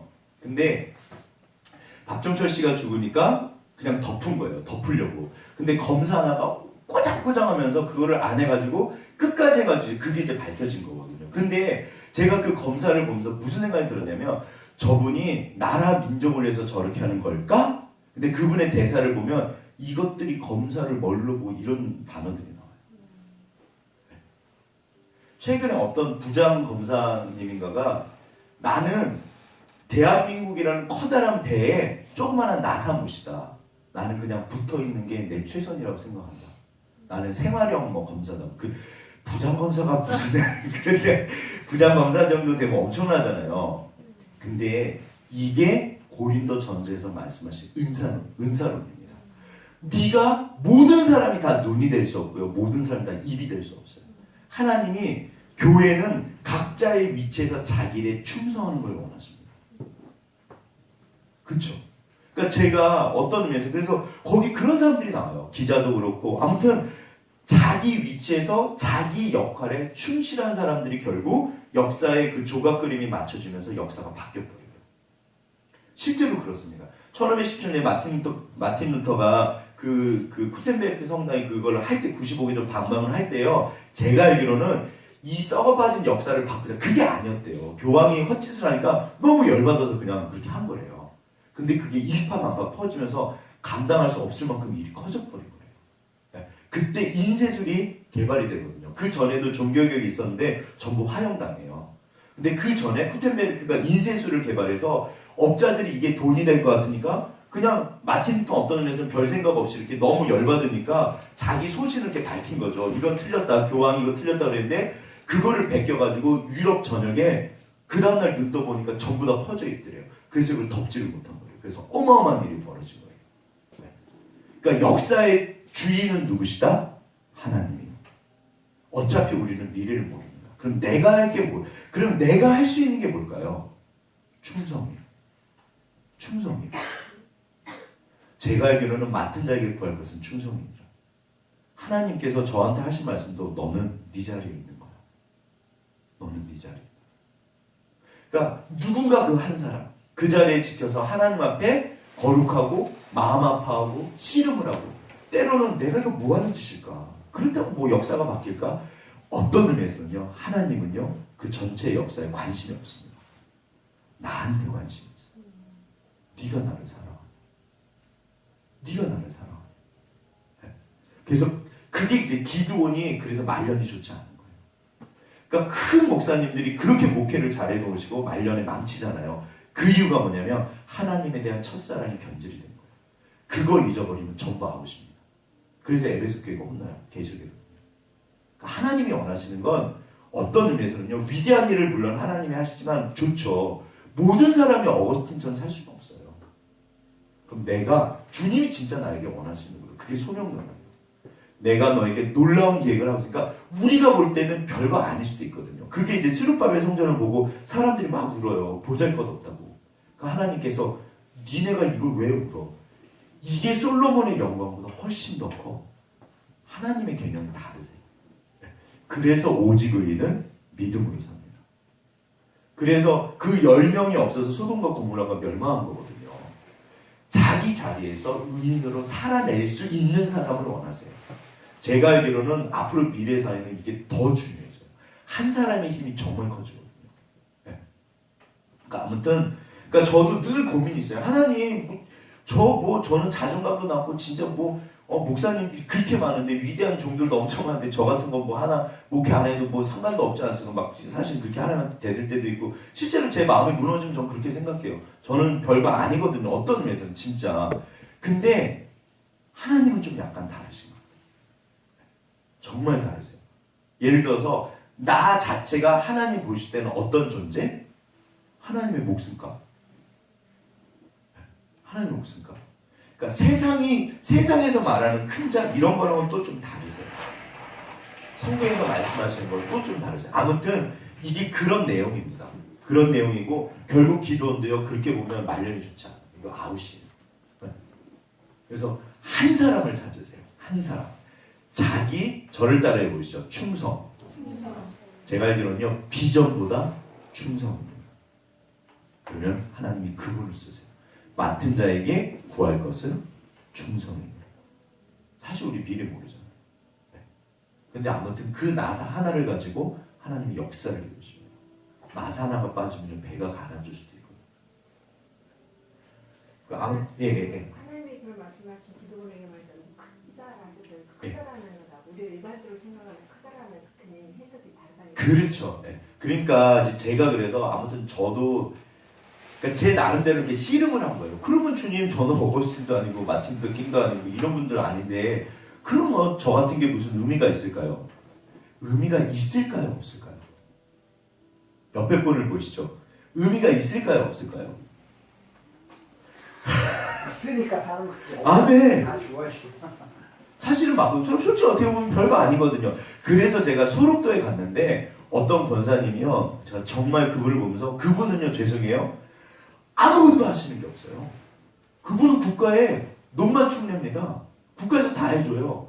17살인가 소위 말해서 한센병이 만주를 너무 먹고 살기 힘들어서 만주로 가셨는데 집안 자체가 얘기를 들었거든요. 근데 17살인가 소위 말해서 문둥병이죠. 그게 걸리셔갖고 가족한테도 버림받고 우리나라로 다시 온 거예요. 그래갖고 흘러와서 소록도에 오셨는데요.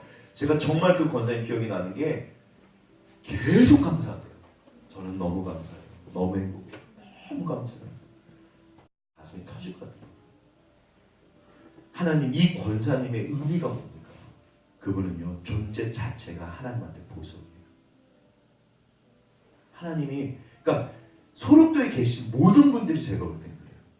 존재 자체가 그냥 그렇게 감사하고 기뻐하고 하나님 앞에 예배하고 너무 고맙다고 그래요. 저 같으면요 고맙긴 뭐가 고마워요. 17살에 그 꽃다운 나이에 문둥병에 걸렸고 얼마나 고생을 하셨겠어요. 진짜 정말 있을 수 없는 고생을 아마 다 하셨을걸요. 그런데 진짜 얼굴이 천사처럼 빛나요. 저 너무 회개했었어요. 와, 어떻게 사람이 이렇게 감사하면서 살 수 있을까? 진심으로 그분 너무 감사합니다. 그러니까 하나님이 보실 때 각자는요 또 다릅니다. 세상이 보는 거랑 완전히 다를 수 있어요. 아무튼 하나님은 나에게 소명을 주셨다 안 주셨다? 그거 하면 돼요. 그래서 그거를 찾기 위해서 움직이고 찾았으면 이루기 위해서 주님과 동행하고. 그럼 보세요. 그걸 이제 하나님이 하신다는 거예요. 그럼 그걸 내가 한 거냐? 내가 한 걸까요? 아니거든요. 그래서 기도원의 말년이 안 될 테니까. 이게 자기가 한 거라고 착각을 해버려요. 사실 이거 자기가 한 거 아니잖아요. 결국에는 자기 한 거 아니거든요. 결국엔 하나님이 하시잖아요. 네. 그러니까 제가 아무튼 성경을 붙잡고 저도 계속 교회 사람 뭐 이렇게 계속 정말 공부를 하거든요. 씨름하고. 왜냐면 전 잘 살고 싶거든요. 하나님 앞에 갔을 때 그래도 어떤 면에서 좀 덜 혼나고 싶은 마음이 있는 거예요. 저도 잘 살고 싶거든요. 근데 하나님 이게 뭡니까? 아닙니다. 절대 괜찮아요. 너무너무 귀하세요.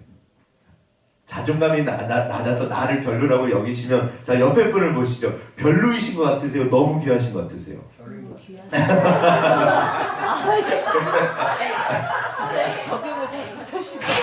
네. 이 세상에서 유일하게 그 말씀을 오직 하실 수 있는 딱 한 분이십니다. 그렇죠. 네.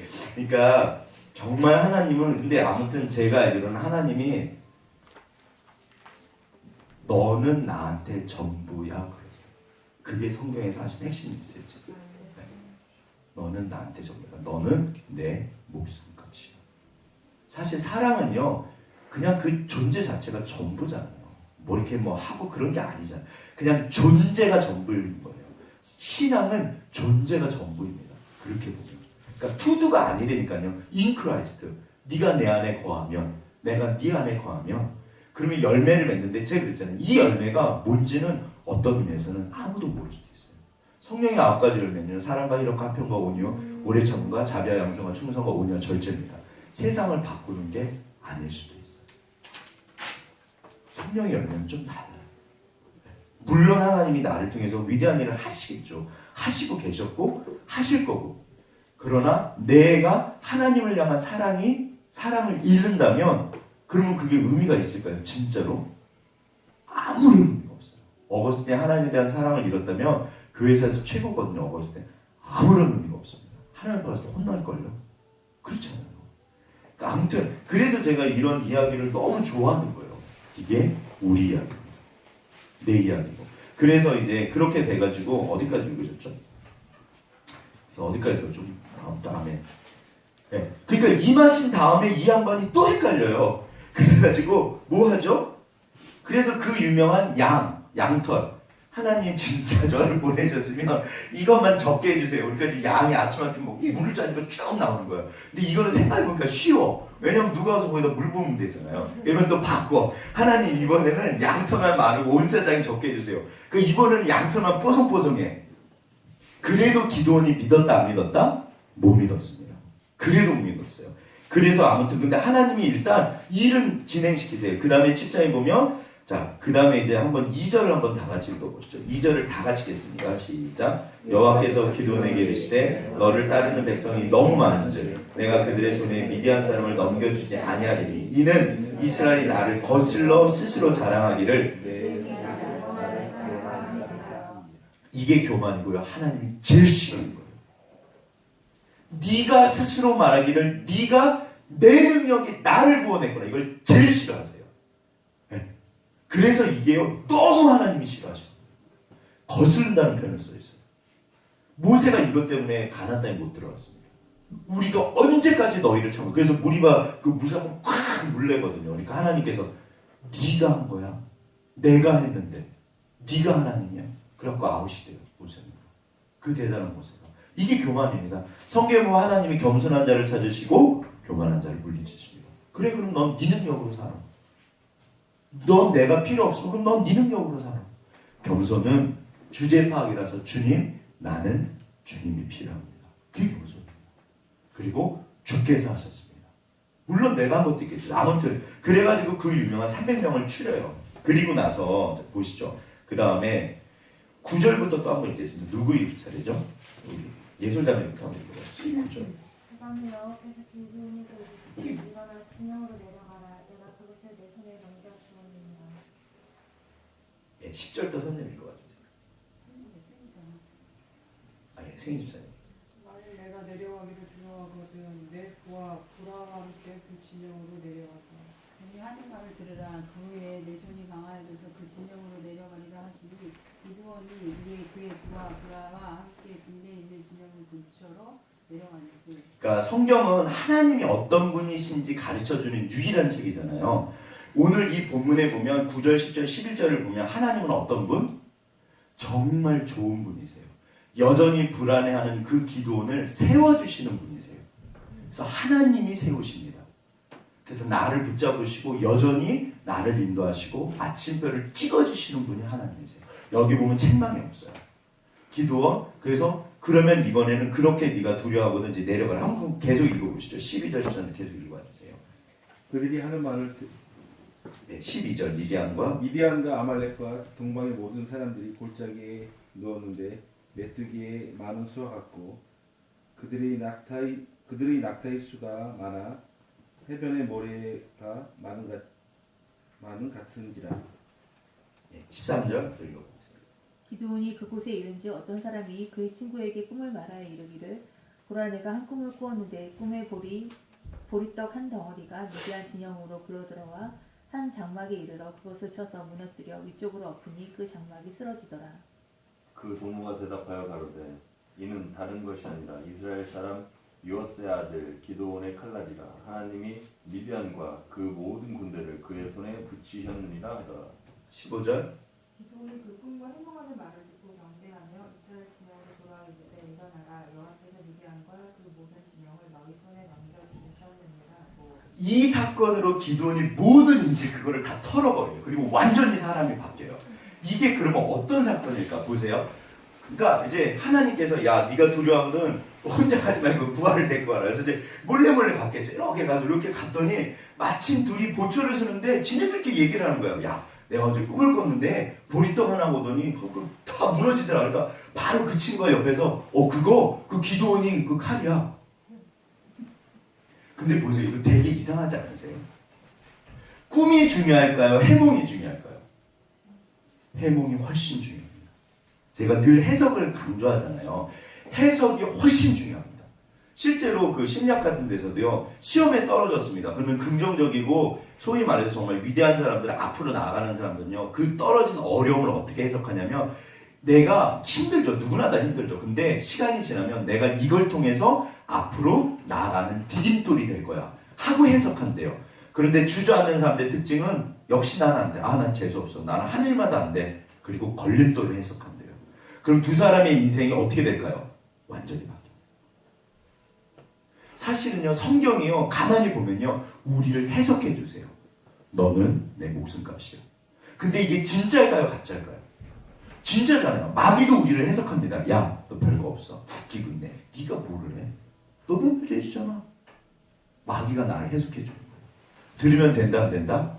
안 됩니다. 근데 여기서 자 이게 이제 제가 궁금한 게 그럼 왜 이 사람들이 그런 거 있잖아요. 툭 치면은 본인이 뭔가 생각하고 있는데 툭 튀어나오는 거거든요. 그럼 이 꿈을 꿨는데 왜 옆에 있는 친구가 바로 야 그게 뭐냐면 다른 게 아니라 그 딴 게 아니라 이스라엘 사람 요아스의 아들 기드온의 칼이야. 이 아이가 왜 튀어나왔을까요? 아까 침에 그 모래산이랑 하루산이랑 되게 가깝다고 그러셨잖아요. 처음에 2만 명이 우르르 몰려갑니다. 그러면 미디안 사람들이 엄청 많은데 보이잖아요. 어라? 저 인간들 왜 가지? 조금 있다가 10,000명이 우르르 갑니다. 어라? 저 인간들 왜 가지? 뭐가 있나 봐. 왜 갈까? 뭐가 있나 봐. 분명히 뭐랍니다. 믿는 구석이 있나 보다. 그래서 두려움에 쌓인 거. 이 사람들이 무서워. 그러니까 하나님은요. 마음을 무너뜨리신 거예요. 생각해 보시죠. 이게 어마어마한 숫자가 그러니까 바다 모래 비유죠. 그 엄청난 숫자가 있는 거예요. 그런데 사람들의 마음이 무너지면 그때는 뭐다? 그 알렉산더 대왕이 그 사람이 호모긴 해도 서양에서 가장 큰 제국을 이룬 사람인데 그 사람이 그 동성연애자. 아무튼 위대한 건 맞아요.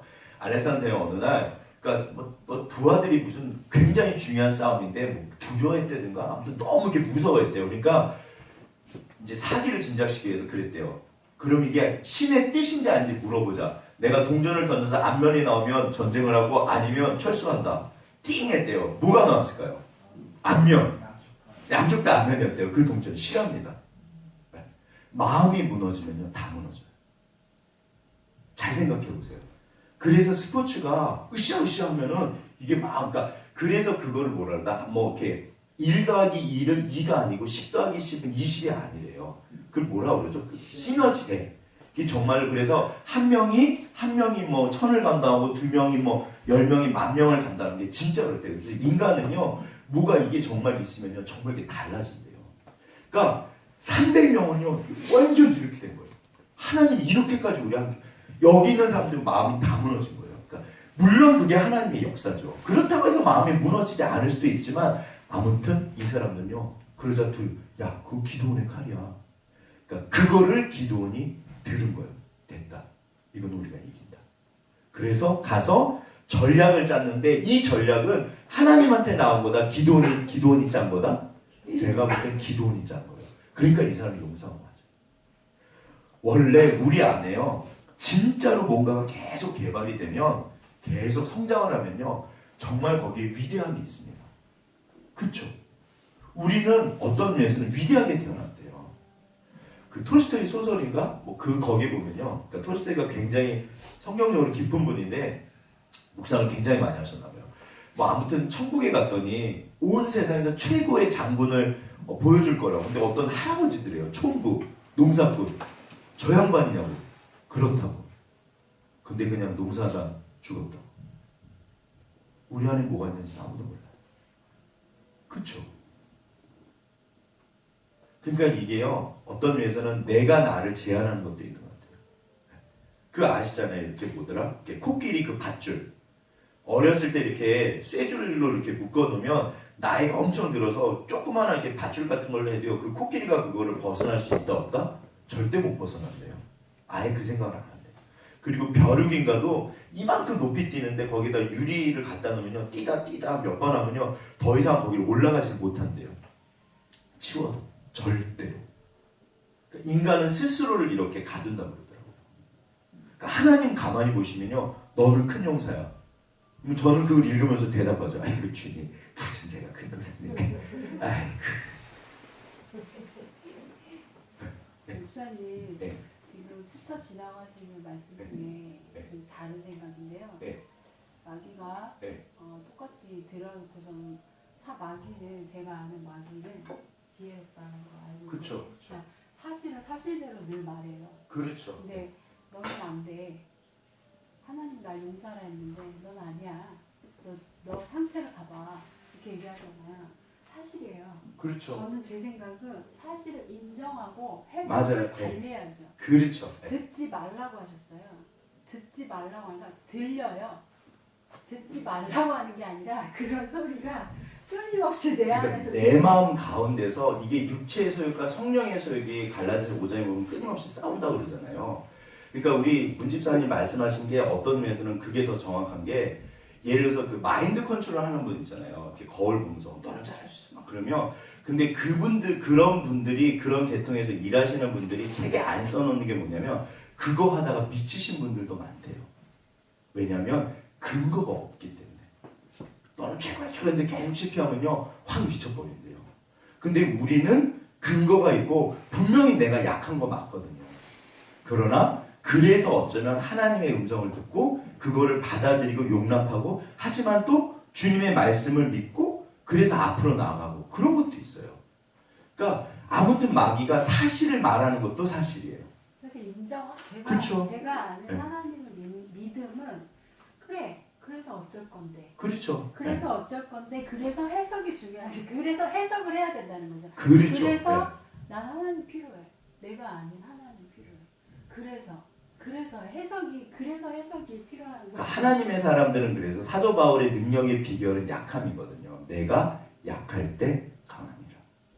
하나님을 의지하기 때문에. 그러니까 아무튼 저는 이게 드와이트 무디 목사님도 그렇고 정말 보세요. 그러면 그런 엄청난 분들은 힘들어하지 않고 괴로워하지도 않고 막 맨날 승승장구하고 맨날 성령 충만했을까?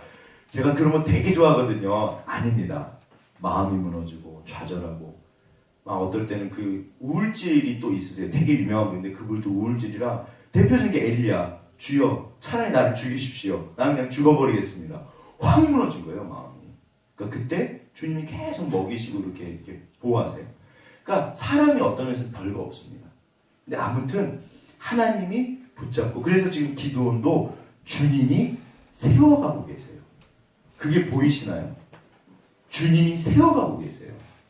그러니까 차라리 내가 믿음이 없으면 못 믿겠다고 말하고 하나님한테 여쭤보는 게 제가 볼 땐 그게 훨씬 더 좋은 거예요. 그냥 가만히 있는 게 제일 안 좋은 거예요. 하나님 저는 이거 못 믿겠습니다. 이거는 하나님 표정을 보여주십시오. 계속해서 오히려 그랬을 때 주님이 주님 되심을 나타내세요. 응답하세요. 그래서 아무튼 주님이 마침표를 찍어주세요. 그리고 나서 이 300명을 데리고 전략을 짜고 진짜로 그러니까 또 학자들 주석에 보면 이게 뭐 횃불을 넓게 퍼져가지고 보고 따라오라고 그랬잖아요. 그러니까 아마도 엄청난 대군이 왔다고 이 사람들이 착각을 해서 무서우니까 이게 제정신이 조금만 있으면 무슨 소리야? 이러면 되거든요. 근데 일어나자마자 서로 찔러 죽인 거예요. 적군이 왔다고 착각해서. 이게 두려웠던 거예요. 그러니까 두려우니까 제정신이 아니라서요. 소리 나니까 그냥 와 그리고 막 자기네들끼리 막 하는 거예요. 그러니까 몇십만 명, 몇백만 명 그 숫자가 뭐가 중요해요. 지네들끼리 싸우는데 그럼 다 죽죠. 그래서 정말 싹 다 죽어버려요. 그리고 남아있는 사람들도 허겁지겁 마음이 무너진 채로 도망을 가요. 그거를 기드온이 쫓아간 거예요. 자, 돼지꿈, 길몽입니까? 성공입니까? 뭐가 더 중요하다? 해석이 더 중요하다. 그래서 그러니까 저는 늘 성경적이라는 단어를 좋아해요. 이게 성경적인가? 망해도 망한 게 아닐 수도 있어요. 이게 7장 16절부터 진짜로 기드온은 큰 용사로 등장합니다. 요게 가깝거든요. 네. 그리고는 아무튼 이제 이 전략을 짜고 뭐 해서 300명이 10,000명 이상을 죽이는 건 절대 쉽지 않잖아요. 그 피곤하고 힘든데 끝까지 쫓아가서 아시는 것은 지네들끼리 이게 치고받고 하면요 답이 없어요. 그래서 미디안 그 엄청난 사람들이 다 죽어버려요. 지네들끼리. 그러니까 하나님은 심리전 뭐 그렇게 볼 수도 있죠. 물론 그것도 하나님의 역사죠. 여기 보시면 이렇게 건너가서 뱃산 벽산 아파트 제가 말씀드렸죠. 그 다음에 여기 건너고 여기가 이제 숲꽃 네. 여기 아담 맨날 고동네가 고동네요. 여기서 그래서 그 올해가 수엠인가 걔네는 저기 요단 나르트에서 잡아 죽이고요. 그 다음에 얘네 이제 걔네는 이렇게 쫓아가서 끝까지 아주 다 죽여요. 그래서 돌아오는 길에 분회랑 숫꽃 사람들을 처벌을 해요. 네. 아무튼 뭐 똑같은 다 같은 내용이고요. 근데 이제 이 숫꽃이랑 그 분회 사람들이 영린이라고 해서 용의 비닐이 보면 전부 다 방향이 이쪽인데 방향이 다른 비닐이 하나 있대요. 그거는 거꾸로 된 비닐인데 건드리면 된다 안 된다? 안 된다. 사람마다 영린이 있을까요 없을까요? 제가 알기로는 있어요. 이게 어떤 면에서 너무 감사한데 아무리 완벽하게 보이는 사람도 약점이 있다는 거예요. 이렇게 그 물통의 법칙처럼 이렇게 있으면 어떤 거는 이렇게 낮아요. 그럼 물이 다 이쪽으로 새버려요. 전부 다 이렇게 높은 사람인데 어떤 거는 나무가 판때기가 여기까지밖에 없어요. 그러니까 사람마다 산소는 핵심 단어가 여자입니다. 여자들만 있어요. 기드온은요 뭔가 이 사람이 이게 약점이 있었고 그 누구죠? 그 입당은 뭐가 약점이냐면 출신 성분이에요. 자기 엄마가 창녀예요. 성경에는 기생이라고 나오는데 이거 창녀입니다. 엄마가 창녀면 그러니까 이게 아예 입당은요 모든 사람들이 인정하는 큰 용사였어요. 그러니까 큰 용사가 둘이 나오는 거예요. 하나님이 인정한 큰 용사와 모든 사람들이 인정한 큰 용사 입다. 근데 입다의 결정적인 영린이 뭐냐면 출신 성분이에요. 자기 엄마가 창녀였어요. 그러니까 이 사람이 이것 때문에 엄청 아파요. 그런데 에브라임 사람들이 그걸 건드려 가서 다 죽여버려요. 기드온도요 사실은 그러니까 에브라임 족속이 또 문제인데 얘네들이 왜 안 불러서 막 그런 거예요. 그러니까 기드온이 달래요. 무슨 소리야. 니네가 한 일이 내가 한 일보다 훨씬 잘한 거야. 그 되게 겸손한 거죠. 그런데 습곡과 저기 막 분노에 대해서는 용서하지 않아요. 진짜 죽여버려요. 뭔가 기도원의 뭐를 건드린 거예요. 사람은요 어떤 데서는 별거 없을 수도 있어요. 근데 이제 내가 그 약점을 알고 조심하면 좋죠. 사람마다 있습니까? 아, 목사님 저는 그 약점이 없는 것 같은데요. 그러면 할렐리 아멘이고요. 예. 예, 할렐리 아멘이시고. 그래서 아무튼 그 겁쟁이였던 사람이 어떻게 변했냐면 정말 반석으로 큰 용사로 바뀝니다. 하나님이 저 단계를 인도하신 거예요. 오늘날 하나님이 나를 그렇게 인도하신다 안 하신다? 하신다. 그럼 이제 보세요. 차이점이 뭐냐면 특수성이 있고 보편성이 있잖아요. 우리는 가다 중간에 멈추는 경우가 있어요. 그쵸? 어차피 주님께서 따라가면 되는데 이게 눌러 앉는 거예요. 우리가 가끔 가다가. 왜 눌러 앉을까요? 죄 때문에. 뭐 그 사람은 이제 뭐 여러 가지 뭐 내가 하고 싶은 거 욕심, 걱정, 근심 성경은 뭐 여러 가지를 말해요. 근데 아무튼 그때마다 어떻게 하면 된다? 다시 일어나서 다시 주님과 함께. 주님이요 정말 좋으신 게요. 죽을 때까지 기회가 있습니다. 괜찮다고 했어요. 그러니까 사사기가 제가 사사기를 묵상을 많이 하는데 보세요. 이거는 징벌에 관한 책이에요. 너무 속 터지는 게 아직도 30분이나 남았네요. 지금 오늘 이것이 정당히 시작해가지고 자 아무튼 왜냐면 좀 지치시면 그만하죠 뭐. 근데 아무튼 이제 좀 정리는 더 하겠습니다. 마무리하면 보세요. 사사기는 분명히 각자 자기 생각대로 해서 망한 책이에요. 시간이 지날수록 점점 심각해져요. 그런데 너무 감사한 게 뭐냐면 그때마다 하나님께서 구원하시는 책이에요. 하나님은 따라서 어떤 하나님? 구원하시는 하나님. 심지어 내가 어떤 상황에 있어도 나를 구원하시는 하나님. 그게 사사기 주제예요. 그러니까 인간은 각자 소견에 오른 대로 엉망진창이에요. 그러나 여전히 하나님이 구원하세요. 그게 입다에 나와요. 입다에 하나님이 되게 괴로워하세요. 야, 너 맨날 바람 피고 맨날 바알한테 갔지? 또 어려워? 그럼 가서 바알한테 구해달라고 그래. 입다 때만 그러거든요. 근데 사람들이 아니에요. 주님밖에 없어. 그러니까 하나님이 그 마음에 심히 괴로워하세요. 그리고 나서 어떻게 하셨을까요? 또 구원하세요. 그게 하나님. 그러니까 하나님은 너무 좋으셔요. 그러니까 매달리면 하나님은 져주신다, 이기신다? 절대로 져주십니다. 그게 야곱 강가에서 있잖아요. 야곱이랑 씨름하는데 잡고 있다가 하나님께서 이게 이렇게 하면 되잖아요. 하나님이 힘이 있으시다 없으시다? 있거든요. 왜 그렇게 씨름을 질질 끄셨을까요? 일부러 야곱에게 그거를 매달릴 수 있도록 그걸 끌어내신 거예요. 그래서 야곱이 정말 주님을 붙잡을 수 있도록 인도해 주신 거예요. 하나님은요 이게 까불고서 꽉 그래 매듭 꽂을 수 있거든요. 그렇게 안 하시잖아요. 누구를 위해서 씨름을 해주셨을까요? 나를 위해서요. 오늘도 그렇게 씨름을 해주세요. 잘 보세요. 하나님은 나를 위해서 그렇게 내 수준에 맞게 계속 나를 인도해 주세요. 살리시기 위해서. 그러니까 너무 좋으신 하나님. 성경은 그 하나님을 말합니다. 절대로 막 무섭게 이상하면 그러지 않으세요. 근데 이제 이 기도원 마무리하고 끝나겠네요. 기도원이 이제 다 좋았는데 뭐가 이제 문제가 생긴다? 말년에 문제가 생긴다. 이제 한번 보시죠. 이거를 보시죠. 자, 기도원의 말년이 구약 몇 장이죠? 8장 22절부터 한번 또 읽어보시겠습니다. 8장 22절. 오늘은 기도나니까 끝나네요. 지난주 드보라에서 끝났는데 누구 읽으실 차례죠? 네. 그럼 우리 홍 집사님부터 또 읽어봐 주세요.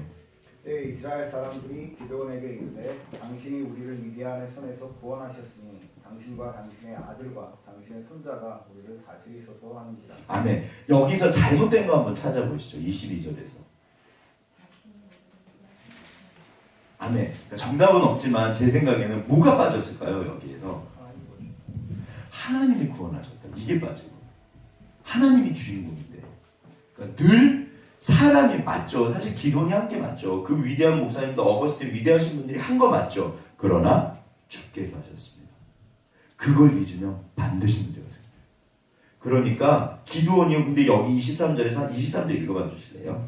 기드온이 그들에게 이르되 내가 너희를 다스리지 아니하겠고 나의 아들도 너희를 다스리지 아니할 것이요 여호와께서 너희를 다스리시리라 하니라.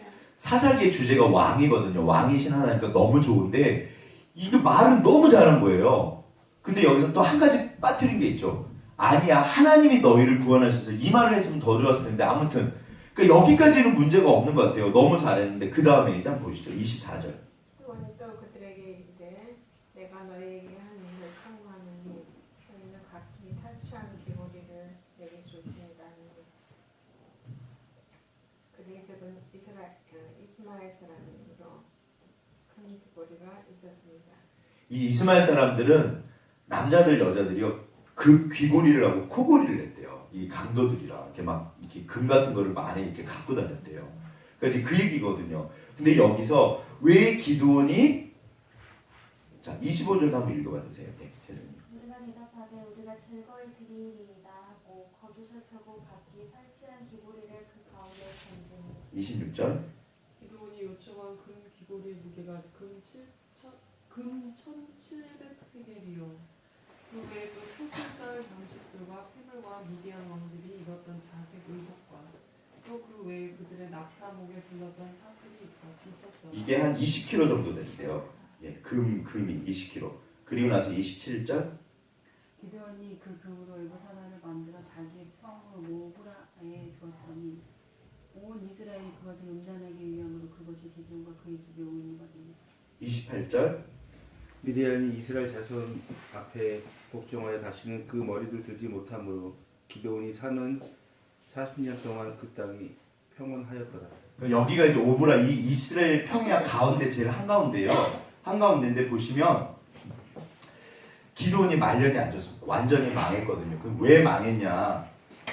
여기 씨앗이 들어있는 게 일단 하나님이 구원하셨다는 말을 안 하고, 그러니까 이 사람도 기드온을 위하라, 여호와를 위하라, 기드온을 위하라. 어떤 보면 맞는 말이죠. 좋은 말인데 어떤 의미에서는 자기를 드러내고 싶은 마음이 있었던 건지도 몰라요.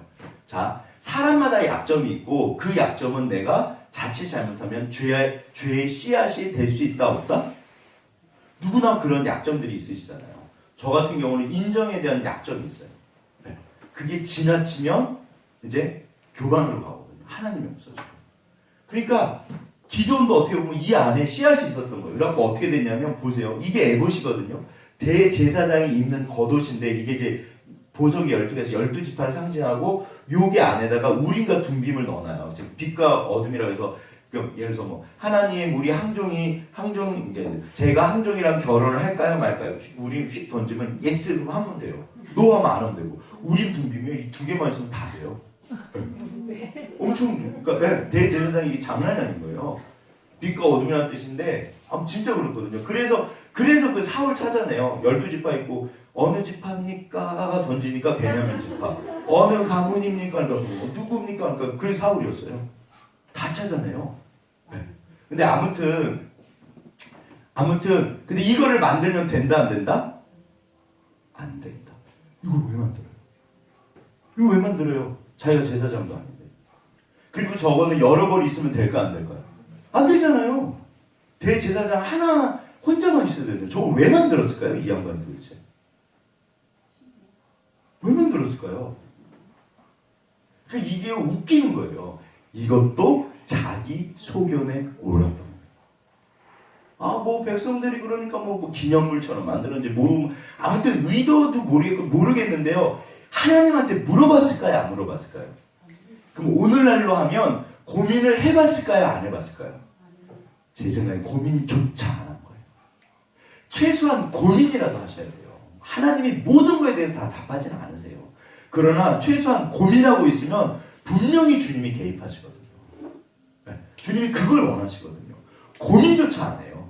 네. 죽어가는 개구리 기억나시죠? 따뜻한 물에서. 그 고민조차 안 해. 그래서 넘어갑니다. 그래가지고 어떻게 되냐면 끝이 좋아야 시작이 빛난다. 네. 이게 성경 개념이에요. 아무리 네가 의인으로 살아도 마지막에 네가 잘못하면 너는 아웃이야. 성경에 써있어요. 그 사람이 죄인으로 살아도 막판에 돌아오면 하늘나라에서 잔치가 벌어져. 그러니까 결국 끝까지 가는 게 쉽다 어렵다? 자 우리 옆에 분 손잡으셔서 끝까지 갑시다. 끝까지 갑시다. 예. 자, 예. 제가 요즘에 저를 보면 하나님 이게 끝까지 주님 앞에 충성하는 게 진짜 어려운 거예요. 사실 이게 정말 쉽지 않아요. 그래서 이거는 재밌는 예화인데 제가 볼 때는 최신실 씨랑 조성민 씨가 세상에서 제일 행복한 커플이셨을 것 같아요. 최진실 씨도 너무 아무튼 똑순이고 조성민 씨는 천재였대요. 그렇게 야구를 잘했대요. 저분이 타고난 그게 장난이 아니대요. 결국 저분 결말 아시잖아요. 조성민 씨도 자살하셨죠. 그 남동생과 최진실 남동생도 집안이 다. 그러니까 이게 한 집안에서 누군가 자살을 하면 남아있는 가족들 중에 자살할 확률이 엄청 높아진대요. 그러니까 내 책임 아무튼 이 복합적으로 돼서요. 그게 너무 이건 말도 안 되는 거죠. 제가 노래를 했잖아요. 저는 이제 일반 가요도 되게 좋아하거든요. 많이 듣거든요. 물론 이제 아무튼 노래로 치면은 대단한 분들 많겠지만 공식적으로 드러난 그 가수들 가운데 최고의 디바라고 그러거든요. 이게 이름 갑자기 까먹었네. 네. 보디가드 영화 그렇죠. 휘트니 휴스턴 정말 타고난 소리예요. 보시면요 입이 넓어요. 이게 목이 이게 통소리라고 해서 뻥 뚫린 소리 나거든요. 정말 저분은 타고난 소리예요. 그냥 저건 진짜 타고난 소리입니다. 그런데 패티김 씨가 그러고 이미자 씨가 그래요. 이미자 씨는 앞에 붙는 소리. 그다음 패티김 씨는 통소리라고 해서 이렇게 뻥 소리. 근데 뻥 소리는 좀 이렇게 오래 못 가요. 그래서 패티김 씨가 소리가 빨리 가셨어요. 근데 저는 패티김 씨 같은 소리를 좋아해요. 빠바로티 아시죠? 그 뚱보 아저씨. 그분이 이미자 계열인 거예요. 그분은 소리를 앞에 붙여서 해요. 도밍고 되게 잘생긴 분 아시죠? 그분이 패티김처럼 노래하는 스타일이에요. 그러니까 아무튼 이제 그게 다 있거든요. 근데 이분은 진짜 타고난 소리예요. 말년이 어땠을까요? 이분 이렇게 해서 돌아가셨어요. 네, 마약 중독 아무튼 해가지고 정말 비참하게 돌아가셨어요. 네. 남편을 잘못 만났대요. 제가 알기로는 남편을 진짜 이상한 사람 만나갖고 그래갖고 이제 마약에 빠져가지고 아무튼 갑자기 돌아가셨다고 그러더라고요. 말년이 안 좋으면 안 좋습니다. 사실. 아무튼 기드온은 말년이 좋았다 안 좋았다? 이 죄 때문에요. 자기 자식들이 다 죽어요. 다 죽어요. 그러니까 이게요. 분명히 죄악의 씨앗은 회개하면 돼요. 욕심이 잉태한 즉 죄를 낳고 죄가 장성하면 사망에 이른다. 사망에 이르기 전에 해결하면 돼요. 사실. 근데 우리들 안에도 보세요. 죄악이 지금 내 뱃속에서 자라는 죄가 있다 없다? 사실 있잖아요. 있거든요. 근데 그러나 주님이 은혜를 주시면 아무튼 그래도 하나님이 하나님께 선을 이루시지만 그래도 없는 게 맞죠. 좋죠. 그러니까 이게 끊임없이 살펴보고 절대로 이 죄가 사망까지 가지 않도록 해야 되는데 정말 사사기를 보면요. 이 말년이 안 좋으면 그게 다음 세대로 넘어갑니다. 그래서 완전 엉망진창이 돼요. 네. 네. 기도원이 말년이 안 좋다고 했는데 네. 하나님께서는 왜 그 큰 용사라고까지 부르시면서 그렇죠. 그렇게 하셨는데 네. 충분히 더 이끌어 주실 수도 있고 나올 수도 있을 것 같은데 제 생각에는. 그러니까 이게요. 그 신앙의 문제 중에 제가 알기로는 제일 핵심적인 문제가 자유의지 문제가 있어요. 예를 들어서 에덴 동산에 한쪽 귀퉁이도 아니고 제일 중앙에다 선악과를 갖다 놓으시거든요. 그 좀 한쪽 귀퉁이가 좀 안 보이는 데다 감추시지 왜 매일 제일 중앙에다 갖다 놓으셨을까? 어떤 의미에서는요. 그게 항상 볼 수 있도록 하신 거예요. 메시지가 뭐냐면 너는 내 애완동물이 아니야. 너는 네 의지로 심지어 죄조차 지을 수 있어. 그러니까 마치 제가 우리 민재한테 예를 들어서 막 이렇게 막 수갑 채워놓고 막 이렇게 잡아놓고 그건 아니잖아요. 열쇠도 주고 네가 마음대로 해. 너 이제 어른이니까 네가 네 일은 알아서 해야지. 근데 아빠 생각은 이건 안 했으면 좋겠어. 그래서 사도 바울도 하나님께서 배려한 게 뭐냐면 그게 사단의 가시예요. 너무 받은 게 많으니까 교만해질까봐 자고할까봐 육체의 가시를 줍니다. 그게 이제 대부분 학자들 안 지릴 거라고 그러는데 그래서 그것 때문에 어쩔 수 없이 기도하게 되고 하나님 옆에 있게 됐대요. 그래서 사도 바울이 너무 괴로우니까 3번이나 기도했는데 막판에 하나님의 응답은 네 은혜가 너한테 좋게. 그러니까 깨달음이 온 거예요. 아, 이게 하나님의 선물이었구나. 근데 이 이야기는 뒤집으면 뭐냐면요. 결국 이거는 누구 책임일까요? 내 책임인 거예요. 그래서 하나님은 절대로 이렇게 아무튼 딱 붙잡아갖고 막 이러지 않으세요. 어떤 의미에서는 지켜보고 계세요. 그러니까 끝까지 충성하는 거는 항상 깨어라 근신하라. 네가 선줄로 생각하느냐? 넘어질까 조심해라. 그래서 이런 얘기를 계속 하세요. 그래서 끝까지 충성하고 잘 사는 거는 쉽다 어렵다? 어렵다. 중요하다 안 중요하다? 어쩌면 제일 중요해요. 그래서 제가 알기로도 한국교회 큰 목사님들 계신데요. 저 사실 안 좋아합니다. 강 목사 욕쟁이 목사인 거 모르시죠? 저 욕 되게 많이 해요. 하나님 앞에. 하나님 저를 뭡니까? 저게 뭡니까? 그리고 제가 아는 하나님께서 끝까지 포기하지 않으시는데 택한 사람은 그렇죠. 네. 그런 부분하고 또 이게 상반되는 것 같아요. 그러니까 이제 천국 가는 구원에 대한 문제는 끝까지 책임을 지시지만 어떤 이렇게 성화에 대한 부분은 이거는 사실 내 책임으로 가는 거예요. 그러니까 제가 그랬잖아요. 하나님이 찾아오시거든요. 때로는 정말 때리시거든요. 근데 그런 경우도 거의 흔하지 않아요. 대부분 하나님 지켜보고 계세요. 그러니까 오히려 맞았다는 뜻은 뭐냐면 그건 진짜 하나님 사랑하신다는 뜻이에요. 하나님은 진짜로. 그러니까 잘 생각해 보시면요. 하나님은 인간의 역사에 내 삶에 그렇게 개입하지 않으십니다. 그래서 하나님이 스스로 하기를 원하셔서 그냥 사실 이렇게 지켜보세요. 그래서 너무 답답하세요. 그러니까 하다 정 안 되면 들어오셔가지고 때리시는데 그런 분들도 그게 어거스틴이에요. 많지 않아요. 그래서 모니카가 30년 기도했다고 그러거든요. 그래서 우리 집안이 저는 정말 저희 집안 마음은 기적입니다. 어떤 의미에서는요. 진짜 재수 없었던 거예요. 있을 수 없는 일이에요. 그런데 아무리 생각해도 그건 하나님의 은혜입니다. 근데 그런 일을 하나님이 자주 하신다? 거의 안 하신다? 거의 안 하세요. 거의 안 하세요. 하나님은 그렇게 막 우리 삶 속에 밀고 들어오시고는 사실 그러지 않으세요. 그래서 성경에서 끊임없이 하신 얘기가 뭐냐면 네가 나한테 와. 내가 만나줄게. 네. 목사님 그러면 네. 그 구원의 문제하고 네. 내가 이 세상에 살면서 거룩의 문제, 성화의 문제는 달라요. 축복을 받는 거하고는 네, 그게 달라요. 그래서 그게 이제 저는 그걸 홍해의 원리, 요단강의 원리로 이제 설명을 하는데 홍해는요 구원인데 아예 사도 바울을 세례라고 그랬거든요. 갈라진 다음에 건넙니다. 사실 구원은요 이거는 진짜 하나님이 주신 선물이 맞거든요. 아무리 생각해도 물론 우리한테 뭔가가 있긴 있었겠죠. 그런데 요단강은 이제 영적 이게 전쟁이고 얻는 거잖아요. 정복 전쟁이잖아요. 근데 요단강의 원리는 내가 언약궤를 메고 믿음으로 그 강으로 걸어 들어가라고 그러세요. 그렇지 않으면 절대 요단강은 열리지 않아요. 근데 너무 감사한 게 들어갈 때 발목이 잠기니까 학자들 말로는 그 아담 아까쯤에 제가 요단 나루터 말씀드렸죠. 거기가요 지금도 현대에 와서도 한번 끊어진 적이 있대요. 원래 이스라엘은 지진이 많아서요. 저게 한번 이렇게 막 지진하고 물이 확 몰리면요 거기 인공적으로 갑자기 자연 댐이 생겨서 물이 끊기는 경우가 있대요. 그래서 여호수아 그 요단 그 여리고 건넌 거를 학자들은 세상 학자들도 이게 실제로 그런 현상이 있었거든요. 1900년도에. 이게 얼마든지 하나님은 가능하세요. 그러니까 지진이 그 순간에 지진이 나서 멈출 수 있다는 거예요. 저는 근데 그렇게 생각 안 해요.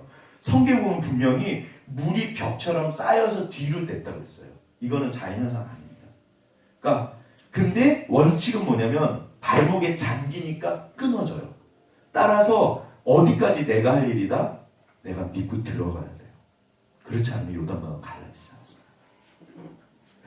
그래서 믿음은 움직이는 사람만이 경험을 해요. 움직이지 않으면 지난번에 요번 주에 혜진자매가 기도했잖아요. 제가 듣고 깜짝 놀랐어요. 딱 그 기도예요. 움직이지 않으면 하나님도 움직이지 않으세요. 그래서 믿음으로 믿음에 이른다는 게 그 말이거든요. 그러니까 있는 사람은 더할 거고 이게 성경책이요. 책이기도 하지만 왜 어렵냐면요. 수영과 같아요. 내가 실제로 수영을 하지 않는 사람은 절대로 수영을 못 배우잖아요. 말씀대로 이거 자유주의 신학자들이 천재들 많습니다. 그 백날 해봤자 소용없어요. 말씀대로 살아보지 않으면 절대로 하나님을 경험할 수 없어요. 그래서 오직 의는 믿음으로 움직일 때 하나님이 그 다음에 움직이세요. 성경을 보세요. 이 생각을 가지시고 성경을 보시면요. 항상 하나님의 사람들은 믿음으로 움직일 때 그 다음에 하나님이 움직이세요. 네. 그래서 기도원에 아무튼 그렇게 반드시 원리가 그래요. 제가 발견한 건 그래요. 하나님이 열어가지고 가는 경우는 거의 없어요. 움직이면 그때 하나님이 움직이세요. 그러니까 제가 진짜로 저는 개척하고 나서 집사님도 오늘 이렇게 많이 오셨잖아요. 뵈면 무슨 생각이 든다? 하나님, 우리 집사님들이 어디서 오셨을까? 진짜요. 저는 너무 신기해요. 지금도. 정말 신기해요. 반대로 네. 기도원이 이렇게 처음부터 믿고 갔으면 마련이 좋았을 것 같아요. 아멘. 그럴 수도 있죠. 그러니까 이게 또 신앙의 어떤 시간이나 그런 성화도 필요하거든요. 그러니까 여기 보시면 핵심이 자기 생각이잖아요. 그러면 내 생각이 틀린 거를 알고 하나님의 생각을 정확히 알았다면 과연 이분들이 이렇게 살았을까? 그래서 제가 성경 공부를 엄청 강조하는 거예요. 결국 답은 성경 안에 있습니다. 하나님을 오해했고 지 생각을 하나님 생각으로 착각한 거예요. 정말 교회 살아보면 다 그래요. 엄청 답답해요. 완전히 죄송합니다. 개판이에요. 개판. 전부 자기 생각대로예요. 근데 그게 하나님의 생각이 아니에요. 목사님 네. 이렇게 쭉 보면요. 예. 강야에 있을 때는 다 하나님을 부르짖고 찾잖아요. 그쵸. 물론 그렇죠. 진짜시고 네. 배부르면 그러니까요. 그때 자유의지로 잘해야 된다는 얘기라고요. 그러니까요. 그게 어렵죠. 그러니까 이게 사사기가 보면요. 딱 우리 인생인 게 보세요. 하나님이 죄를 지면 때리시잖아요. 그게 사랑이거든요. 때리면은 살려달라고. 이것까지는 좋아요. 살려주세요. 그럼 하나님이 개입하셔갖고 사사를 보내서 아무튼 구원하시거든요. 그러면 평안시 가서 배부르 등 따시거든요. 그때 하나님을 떠나요. 그리고 또 죄를 져요. 그러니까 하나님이, 그러면 이제 하나님이 제 생각에는요, 버리시면 돼요. 야, 한두 번이지, 너 가. 근데 하나님이 여전히 때리세요. 그건 뭐냐면 여전히 사랑하시는 거예요. 때리시는 경우는 하나님이 때리시는 게 좋은 거다, 안 때리시는 게 좋은 거다? 아, 물론 안 맞는 게 좋지만 안 맞는 게 당연히 좋지.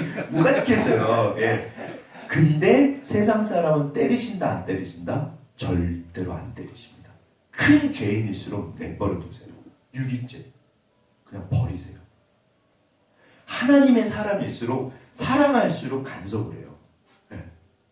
항종이가 막 살면 누가 제일 가슴 아파할까요? 막말로. 부모님이요. 우리가 가만히 안 있잖아요. 네. 그러니까 이게요. 하나님이 개입하신다는 얘기는 정말 하나님이 사랑하신다는 거지. 그게 하나님의 사랑이에요. 오늘 보면 예. 여담이지만 이명박 대통령이 이제 몰렸거든요. 코로나에. 그러니까 인정적인 것들 다 아시겠지만 딱 보면 그 소망교회 장로시고 그쵸. 하나님 예. 됐고 그리고 5년 동안 대통령을 했는데 오늘 어떤 일이 벌어졌냐면 국정원 돈을 안 썼다고 계속 얘기를 하는데 그 돈이 어떻게 흘러가는지 체크를 못하면 아무도 몰라요. 바뀔 수도 없고. 그러니까 이제 누가 그거를 알려줬냐면 가장 신고, 그러니까 MB에 가장 그 MB를 4년 동안 최측근. 모시면서 최측근 살인사례 했던 사람. 근데 그 사람이 무슨 일에 연루돼서 돈 받은 것 때문에 구속이 됐었어요. 구속이 됐으면 이제 한 1년 지나면 3년을 시켜줄 줄 알았죠. 형 다 1년 반 살 동안 냅뒀고 거기에 이 사람이 들어가니까 살림을 못하니까 여자가 혼자 생활하다가 생활 못하니까 자살을 했어요. 진짜요? 그게 죽었는데 조 하나를 안 보낸 거예요. 그래서 이 사람이 마지막에 다른 정도원이라는 크리언한테 내가 이거를 밝히겠다. 그래갖고 지금 돈이 국정원 돈이 흘러가서 그게 김옥수 여사 와이프 명분사람에 들어갔다는 얘기가 이제 슬슬 검찰이 잡았어요. 이렇게 되니까 MB가 몰리잖아요. 그러니까 뭐라고 말하냐면 노무현 대통령 죽게 된 거에 대한 자기를 정치적으로 보복하는 이렇게 이제 자기도 그렇죠. 맨날 그 정치 그걸 보고 보면 그럼 그 아저씨는 소망교회를 뭐하러 다니고 뭐 하나의 대통령으로 계속 소망교회 출신들 뭐 쓰고 그 큰 교회에서 헌금하고 대통령으로서 예배하고 매주 가서 예배 보고 주차장에 나와서 맞아요. 자동차 파킹하는 거 사역했어요. 대통령 직접. 그러니까 그 단표를 봐도 결국은 사사시대예요. 예. 딱 곽선희 목사님이 정말 대단하신 분이거든요. 그분 자기 아들한테 물려줬어요. 이거 엄청 먹었어요. 제가 볼 때는 사사시대. 곽선희 목사님 제가 볼 때는 그분이요 정말 대단하신 분 맞아요. 근데 아니에요. 제가 본 기도냐 말년 이게 절대 하나님 뜻 아닙니다. 몇백억, 뭐 몇천억이 왔다 갔다 해요. 그러니까는 그 이명박 대통령이 주님의 뜻에 따라서 대통령을 잘 하셨으면 얼마나 엄청난 일이 있었겠어요. 사람들이 야 진짜 하나님이 살아계신가 보다. 저 양반을 봤더니 저 대통령을 봤더니 존경스럽다. 아니 세상에 자기한테 충성한 인간적으로 의리를 저버린 거잖아요. 그게 있을 수 없는 일이거든요. 그런 거. 롯데 그 회장 그분은 그러니까요. 그러니까 이게 어떻게 보면 웃기는 거예요. 세상 사람보다 못하다는 말이 거기서 나오는 거거든요. 그러니까 아무튼 저도 그렇고 제가 사실은 하나님 몰라고 막 대들었었거든요. 아 하나님 내가 진짜 하나님에 대해서 무식했네요. 무서운 하나님, 두려운 하나님, 절대 하나님. 그러니까 하나님께서 성경에서 자신이 어떤 분이신 것을 끊임없이 외치고 계세요.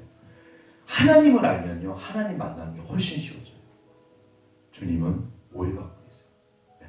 아무튼 아멘. 그러니까 최소한 보세요. 나만이라도 우리만이라도 그렇게 안 살고, 그러니까 거꾸로 뒤집으면 하나님께서 야 그래도 네가 나를 알아주는구나.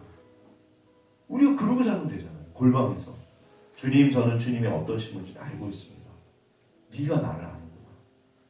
저는 그러면 하나님이 엄청 좋아하실 것 같아요. 그 한 사람을 찾으세요.